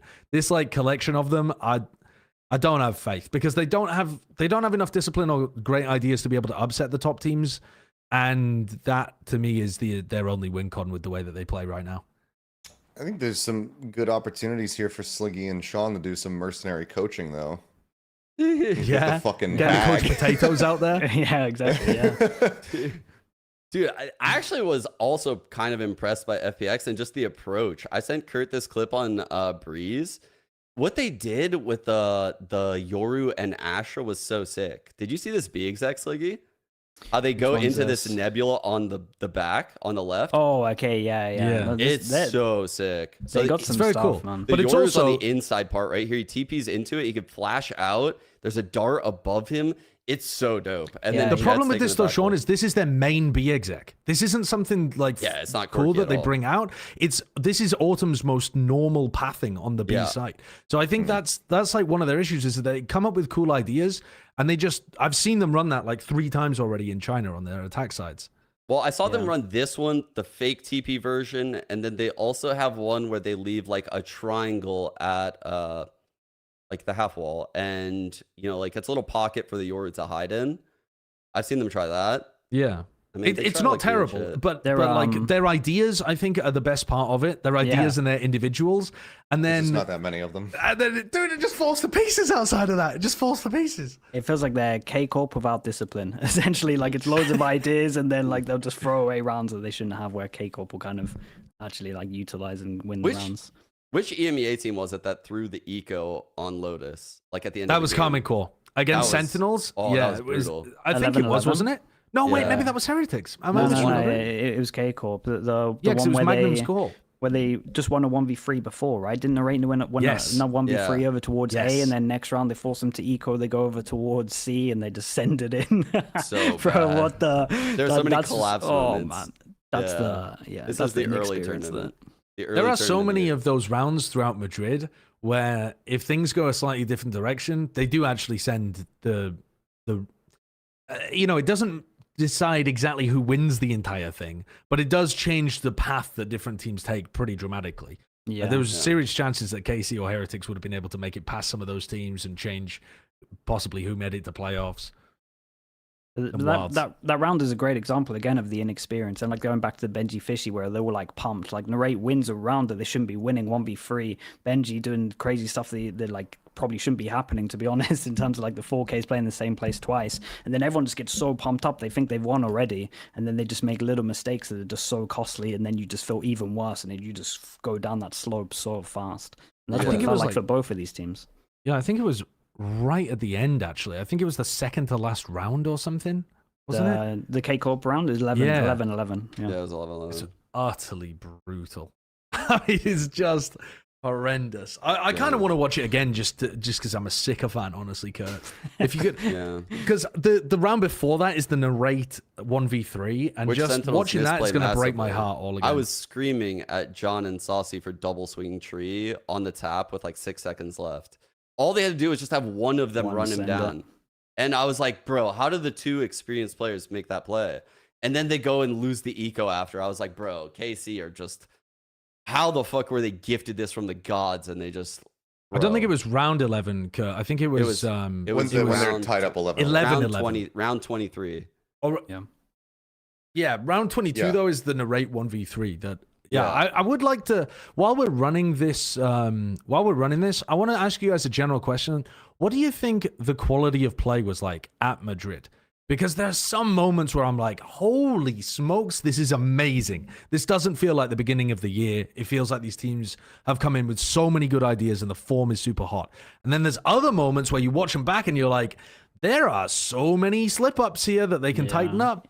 I think it's like you're saying, it was a solid mix, and I think it kind of goes down to like the K-Corp thing of like cool strats, like on paper, good alt rounds, but then when it gets like the mid round where you need experience, you're doing the defaults, you're maybe not used to the new comp where you're not using a Sky, and it's not like doesn't feel natural. I think those kind of cracks start showing, and it was just like a mix match of everything. Like some rounds were just like that. I'm just like, damn, I could like talk about that for 10 minutes on one round, and then another round I like want to close my eyes. How does he win this? There's 10 seconds on the clock. These 2 shouldn't be double swinging right there. They should not be double swinging that. They should be sending one out to stop the plant or put a lot of pressure on and play the time. They would have secured the round 100%. But All they right, so completely missed it. absolutely So smart. elated. KC flipped the economy, 11-11. You'd barely have to scroll it forwards, to be honest with you, Kurt. And Yeah, then- it happened so fast. It's a slow round, though. Sen, I think, put fake pressure at the beginning of the round over towards A. Yeah. Or was it B at the beginning? I think it was B. I'm not entirely sure. Yeah, but the timing on this, like, they throw the Haunt Paranoia play right as KC. Like, both teams pick the exact same time in the round to make their play. It's bonkers. Yeah, no. Look at them just all watching each other. The Zekanor is mad. I think do both teams just pick 1 minute on the clock? They do, yeah. Both teams literally pick the nice round number to pop, and it ruins them. But yeah, but dude, imagine calling that at 11-11. You take no default control, you just send it in against a low buy without even using any prowlers to scout in. Like it's real. Like that is the round before just messing with people's minds. That's I'm not the gonna experience lie. right there. I feel like it's sacrilegious calling a hit at 1 minute. Like, that's outrageous. I would never do that. I would never do that as an IGL. I would be like, let's go at fucking 58, 102. I would never say 1 minute. I promise I would never, ever do that. That's crazy that actually happened. I didn't even notice that. Both teams calling let's do it at 1 minute on the clock. Yeah, it's very funny. But yeah, I actually noticed a lot of teams trying to group up more on the anti-ecos. Because people were getting picked off constantly before this. Do you remember kickoff? The eco win rate was, I think, about 50% higher than it had been at the start of last year. So this isn't just beginning of the year stuff. It's straight up, there was something in the water. For whatever reason, even though people were just on pure eco, most of the time just running like classics and shit, the eco win rate was bonkers. I felt like I saw a deliberate trend of people trying to group up and stick together so they didn't just get picked off and snowballed. And I was willing to give them a bit of bail here where they were just like, let's just try to run a C exec. They won't be stacked C, surely. And I was like, the risk. Well, I think it just shows like in Valorant, before like the Outlaw came in and when there's a chamber meta, there was always like the rogue, like I'm going to buy a Sheriff and go for a pick. I'm going to use my Headhunter and go for a pick. Let's see if we can get a pick and get something going here. But like you said, this tournament, none of that really happened so much because of the Outlaw maybe. And we're seeing like a lot of like 4-1s or 5-person hits with 2 to 3 piece util combos or something like this where the hit comes out into you and you're just given a kill. And I mean, like the rounds flip so fast. Yeah, I think with it's just the perfect mix, isn't it? It's just the perfect mix of like first of all, the classic being good. Second of all, like all the cheap guns being good. And then the overwhelm potential with util is out of control in this map. And in this game. And yeah, we relied too much on like the CS routes of just like people go take a shot. And then with that shot, we pick up a gun and then you can snowball. But actually, if you have like a good amount of thought behind your ecos, you can smash people. So it's pretty cool that's like the impact, I would say, from the Outlaw in terms of grouping up and having just plans, basically. Just plans into the round. I want to review our top 10 heading into Madrid. Because, listen, none of you were responsible for it, as far as I can remember. I don't know who the hell was on our top 10. Pay for the sins. No, you'll undo the sins. It's your opportunity to shit on the people that made it. Kurt, can you remember who was even here during the top 10 episode? I think I was on there with... Let me look. Arton, Bren. I think Wyatt wasn't there. I can't exactly remember the. I hope it wasn't me, because if it was, I just don't remember. You were not. I just blanked it out of my fucking brain. I think it was Mimi, Bren, and Bala. Yes, that's correct. Okay. So just so you know who the candidates were, yeah. So let's have a look. All right. So these are our top 10 player rankings. This top 10. Yeah, of course. Wow. I'm assuming you meant top 10 players because there was only 8 teams. If you're referring to the teams. Yeah. Sorry. No. I actually meant the team rankings. But okay. But there was 8 teams at the tournament. That's a very good point. Yeah, we wouldn't have done the top 10. We would have done the top 2 8. that didn't make it that we wish were there. That makes a lot of sense. Because when you wrote the topic, I'm like, I'm pretty sure he means teams, but he wrote 10. I'll tell you what. Listen, I'm down to roll with whatever. Let's go. Dude, let's have a look at this then. So we had Zekken at number 1. Would you say that Zekken was the MVP of the tournament? Yeah. Yeah. Easily. I would agree. I think that he absolutely was on fire. Then Narrate also played. I mean, by the stats, I think VLR still got him as like number 1 player. He fried in the games. He just didn't go deep enough really to solidify a spot in the top. I would put Texture as 2, but like considering you guys did this before the tournament, this list is fucking crazy. I'm not gonna lie. Yeah, it's really pretty spot on. Yeah. Yeah, I think Martin is the only player that underperformed compared to my expectations individually. Hong Kong. I think. Oh yeah. Kong underperformed. I had Kong. I mean, also I'll admit, like I had a night out and then I came back and I did my list in a sitting, so I just went straight through it. But I had Kong in my top 5, and after that tournament I wouldn't even put him in like the top 15.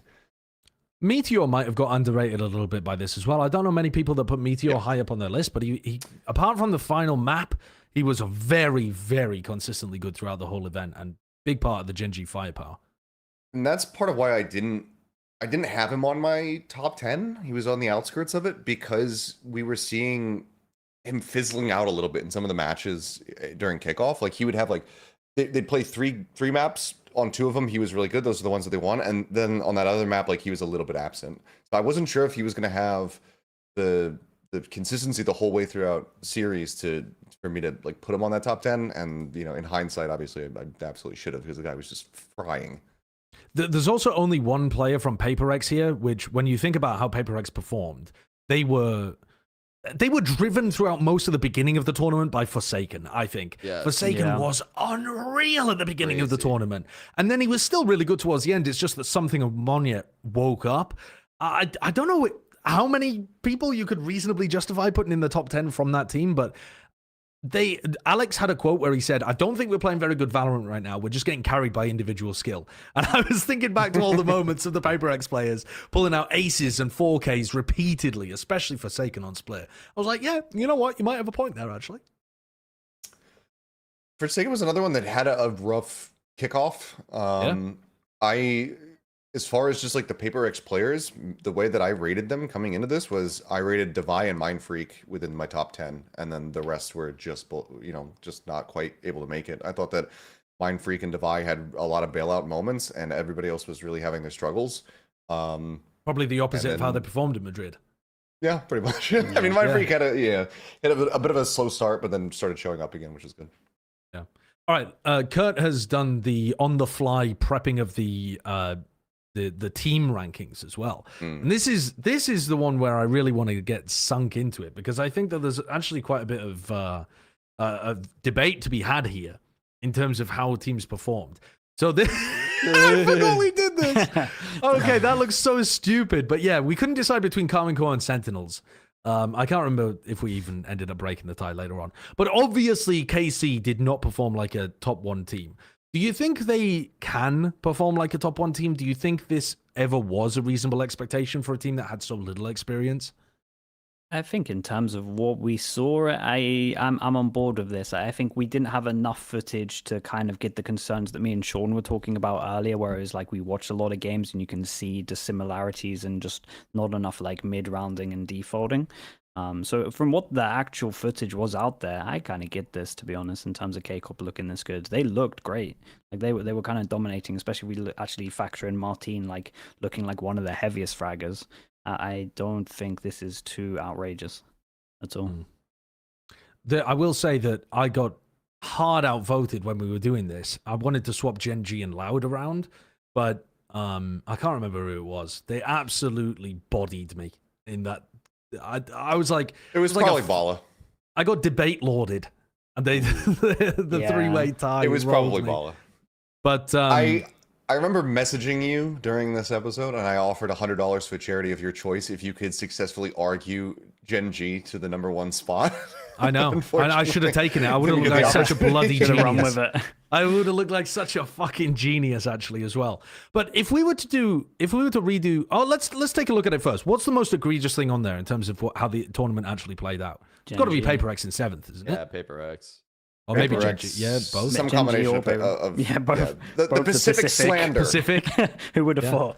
It's crazy, actually, though, because Pacific, yeah, you can talk about us slandering them, but get back to us when you've won a fucking BO5. Get back to us when you've hoisted a trophy. Otherwise, we will continue to underrate you over and over and over again. I'm about to start make you speaking in Merkin right now. This accent, I don't know. You're not one of us.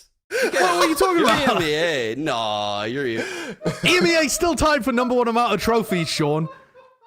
Yeah, but you couldn't make top 4 at the tournament. In the year of our Lord and Savior 2024, I think so. Is it still? It's still 5-5, isn't it? In terms of trophies won. Oh, anything before this year doesn't count though. This is the meta of the future. So Sentinel, America's taking it.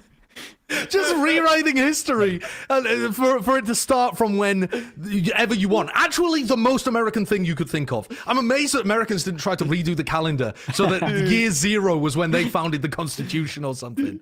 I felt like such an American. I was like literally glazing our region to my wife. I was like, dude, you don't even understand. In Valorant, we had the best team at the start with Sentinels. Then we went into like the Envy Optic era. And then we went into EG winning champs, and now we have the best team again in Sentinels. Like, we just print the best team. We're insane. And this is the top. So everyone sell right now. Right now. Sell. Just sell it. This is the biggest news ever. Don't fucking believe in Americans after this. Where would you put the power rankings now? Like, for example, let's start at the top. Like, do you think Sen were better than Gen.G over the course of the tournament? Do you believe that because they won the finals, they are the better team? Yeah, especially, dude, map veto down, 2 maps down, for sure, proven. Yeah? Yeah. Okay, let's go Sen number 1 then. There's no argument for Gen.G number 2, right? Like, you just can't get away from that. They look incredible. You're power ranking the teams. Yeah, but because I actually think but seriously, I think there's something interesting going on here. Because Well, do you put Paper X number 3? Do you think Paper X are actually the 3rd best team in the world right now? Yeah. Yes. Yes, because they finished 3rd, or because you actually believe in the style that they're playing, their ability to replicate it? I genuinely think if you look at them at the end of the tournament, if you ignore the first... Dude, that first game wrecked me, man. That first game when they just looked absolute shit, and I was just like looking at it, I just lost all faith. You realize because of your power rankings, because you put them so low. I did a whole video on YouTube. I was like, Paper Rex are coming in. They're going to win this tournament. I was like, it's the perfect storm, just like hyping it up. And then I saw that first game. I did a complete U-turn. I was like, oh man, I'm just fully out. Paper Rex look awful. Like I was just This is like an anecdote of why not to play the stock market. Like you realize the stock is undervalued. You're like, buy. First little dip, you're oh fuck, sell, bro, sell right as it goes back up again, and you lose all of your money. Yeah, but then, dude, you take out that game, not too bad, and on how fast they adapted on the fly in terms of their comps, I'm in for it, man. I think it's proven. Yeah, but you take out the final, and Gen.G are the best team in the world. You can't just take out matches left, right, and center. I just feel like Paper X had like 3 maps in their map pool. Dude, they had like 3 maps. Been dominated by Sliggy there. Just yeah, you can. Yeah, actually, you can. How the fuck do you rebut? Like, what's the rebuttal there? That's me in a debate with Trump. It's crazy. Sorry, Sean, I cut you off. No, who would you put above them? Sorry, I'm also cutting off Sean now. I mean, the problem is like, what is their map pool right now in this tournament? I feel like they didn't even have one and they got 3rd. Like, it's... Is that a good thing or a bad thing? That's the thing. Are we predicting for the future, or are we saying like in this tournament? Yeah, that's a good thing. Dude, by pure skill, no map pool, they're 3rd. That's what I'm saying. Because that's what I'm saying. Like, in the future, this team is terrifying. They just did this without a map pool. Yeah? Okay. Fair enough. I just don't see who you would, out of these teams, be able to put above them, because Paper X basically they lost to EDG, but they also look like shit, but then they basically just beat everybody else, so like they just kind of have to be. I feel like in a rematch tomorrow, I mean, dude, RQ actually the most giga-fucked out of all teams globally, effectively, because they ended up playing against 2 of the top 3 teams of Madrid in their group. Yeah, it's just RQ is actually going to be insane. I love your take. I love talking about RRQ there for a moment, but there was a hot take that just kind of slid underneath the radar there from one S. Gares, who mumbled it so that it wasn't really picked up by people at home, that if they played again tomorrow, what was your take? That Heretics would beat Paper X? No, I said K-Corp would beat them. Or K-Corp would beat Paper X. Yeah, I think... Like, based on the map pools right now, and like I said, that round on Ascent, man, like... Wyatt had to play that perfectly, and they were looking down the barrel of losing that series if he didn't. No, but by tomorrow, Paper X, they have a full-fledged map pool, so the timing's a little bit off for you. Yeah, that's the thing, is they probably pull some shit out their ass, and they fucking just need that one extra day, and then they can play all 7 of them. This is the thing. This is why I thought this segment, to me, is interesting. Maybe it isn't for anybody at home, because we've just come out of a bloody tournament that literally ranked the teams.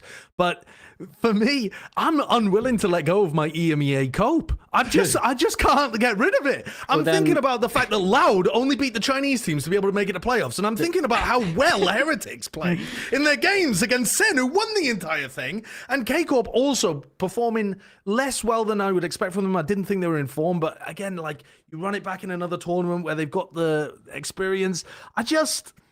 I don't see EU losing the next one. Say it with me. Say it with me. Aluminum. Aluminium. No. I can't do it, Sean. I can't do it. What color is it? Now spell it without the U. Go ahead. COLOU. Oh, no. You can't spell blue without you. I'm so unwilling to let go because I feel like they had a much more difficult run through the Swiss system compared to especially Loud. I feel like some of those matches would go that way if you played them again. I think you Okay, could. well, then how about this? Go on. I think you're going to say what I said. Yeah. PaperX in third. Then I would probably personally put Heretics and then Carmine and then Loud. Yeah, see, I don't think I would go as far as putting KC above Loud, but that's what I was thinking, genuinely. Is like Heretics, to me, feel like the fourth best team, having watched the whole tournament. This could all be nonsense, though, because do we even see K-Corp and Heretics again with Navi and Fnatic? Like, you might not even see them at another international I event. mean, Angel's got Clove. It's over. He's just gonna be running it down and getting shit done. Yeah, I think Fnatic are going to be some serious heavy hitters coming into the next. I think they needed a right kick up the arse, and I think they got it during kickoff. But I don't think KC or Heretics are going anywhere too fast. I think they just played, especially Heretics, play so well together. And K-Corp, I'm a little bit worried, but I'm hoping it was just a form thing during Madrid. Heretics might struggle with a little sixth man scenario, to be honest.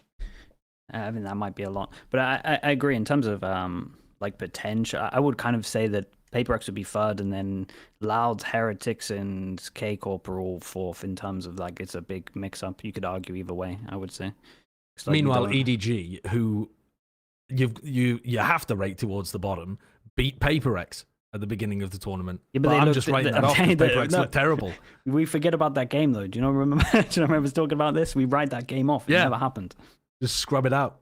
It out. They look different afterwards. Yeah. They also sent the entirety of the Swiss system into chaos because they also then ended up playing against other really good teams as they woke up. It's madness. Yep. Really Swiss system, by the way, huge win. Huge fucking win. I love this format. What do you guys think? I think it'll be better with more teams. No, I actually disagree. So going into what Leo said, so this is the hedge between what I want as like a viewer / player with the maximum amount of matches and the production wise for like peak viewership. So it's basically like a smiley face curve where the start is like somewhat of a peak and then you dip. And then by the finals and playoffs, we're like riding like a new peak and we're riding the high of the tournament. Well, this Swiss stage, every game is important. The opening games you want to watch. The 0-1s are elim games. The 1-0s are advanced games. And the 1-1s, again, are elim games. And you're like constantly just like getting value out of like the production and the value out of the matches that you need for viewership. I loved it. I think it's great. It's a good hedge between the two systems, and the double in playoffs is money. I don't like how teams like Fnatic and Gen.G lost a single best of 3 to get here, though. That's where the format was that's a bit different, isn't it? Yeah. But I did like the Swiss system. It's so similar to GSL, except it's randomized.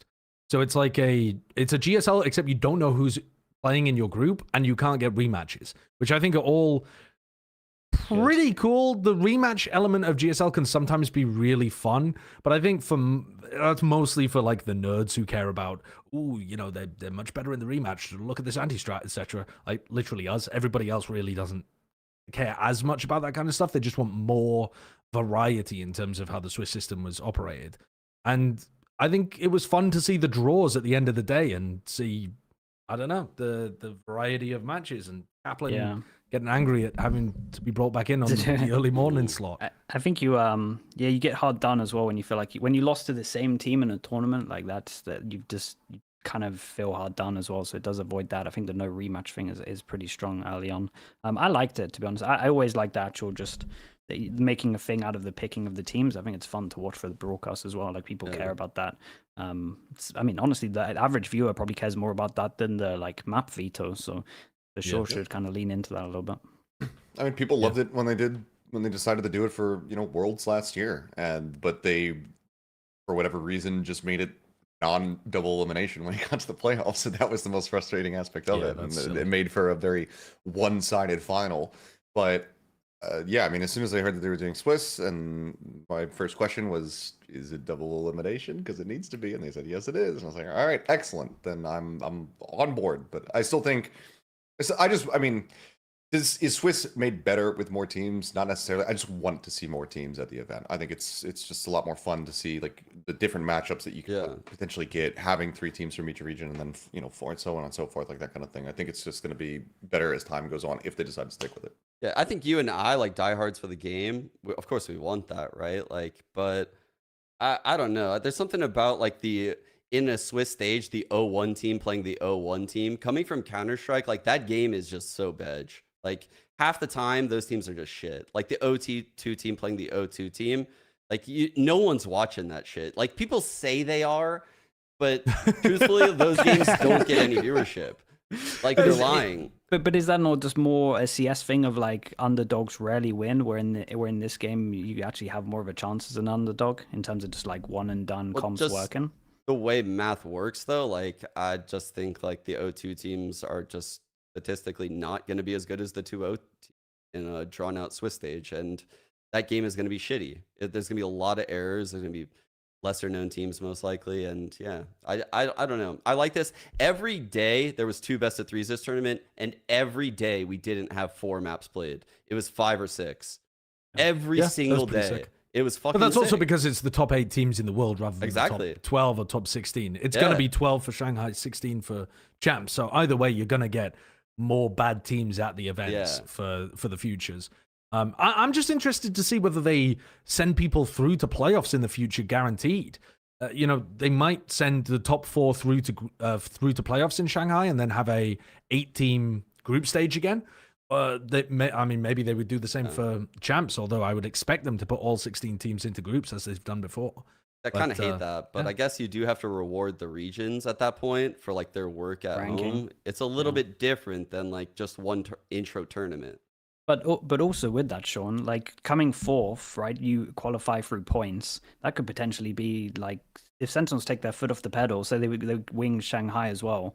Like going into stage 2, they're probably just gonna be like, well, let's just come 4th, unless the seeding actually matters. They pretty much locked in champs, right? Like with these 6 points, it's quite difficult for them to dodge it. They would have to really bomb. Yeah, they would do well to not make it.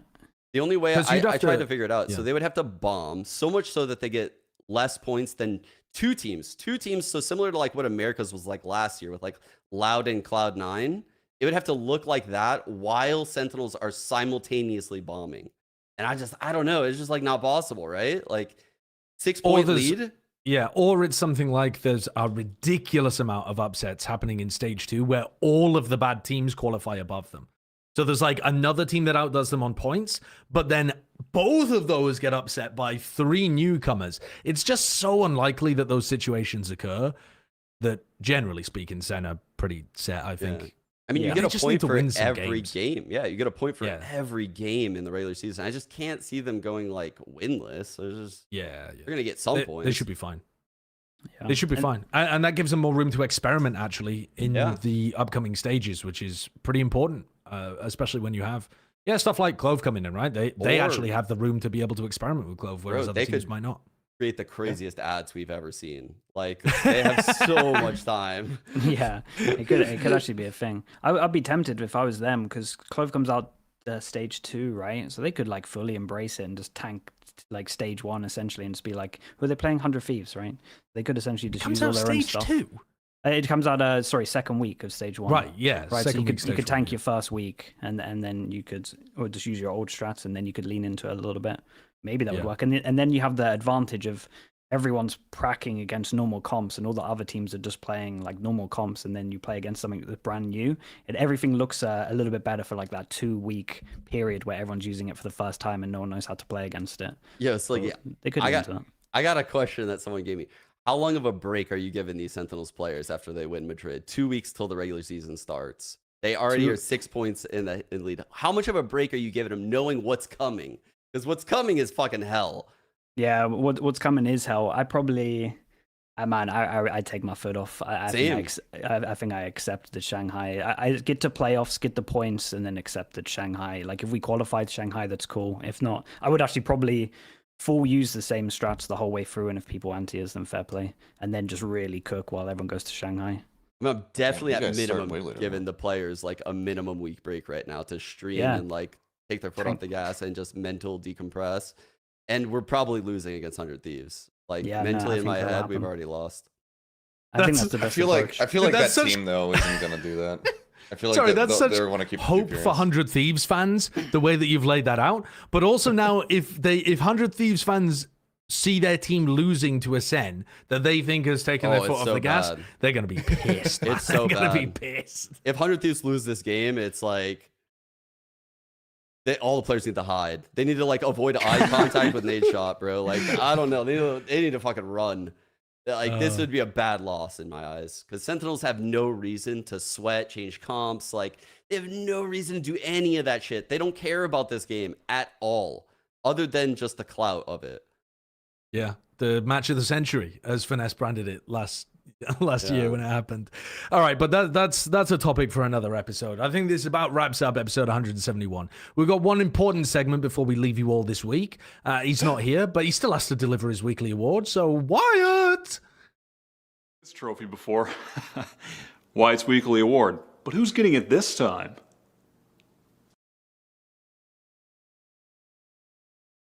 I'll think tell the you who's getting haircut. it this time. Yeah, you like the haircut? I like. Is that new?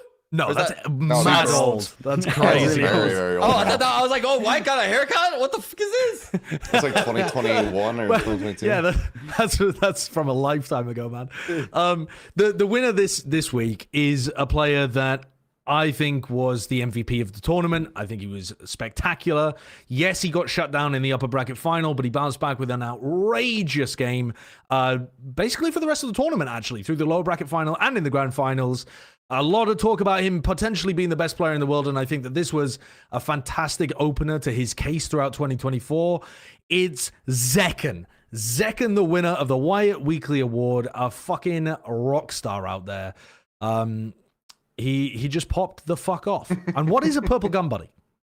It's the one that they get for winning Masters. Masters, yeah. So Meteor's saying I gave it to you. Mini constantly flexes that one on me. Constantly. It's outrageous. But yeah, in terms Did you of not get Zekken, one for bro, winning Masters 1? No, bro, I got nothing. Not even trophy, nothing back then. Bruh. It was online. It was online, Yeah. to be fair, so it didn't really count, to be fair. I'm kind of on board with it. Yeah. Damn, I want an Yeah. LCQ buddy or some shit. Give me something. I want something. You won when the top teams weren't participating. That is less than a participation award. Sure. That is. All right. Well, that does it for this week. We've handed out the awards. We've reveled in the post-orgasmic glow of Masters Madrid. And now we're set up for next week where we'll talk about more of the regional tournaments that are happening. So thank you for joining us. We'll be back with episode 172 next week. Thank you for Factor again for sponsoring the episode. You can check them Buy the out. Gen.G Take a bundle. look back at the, buy the Gen.G bundle. Get out of here. Get out of here. And we'll see you later. Subscribe to the channel. Peace.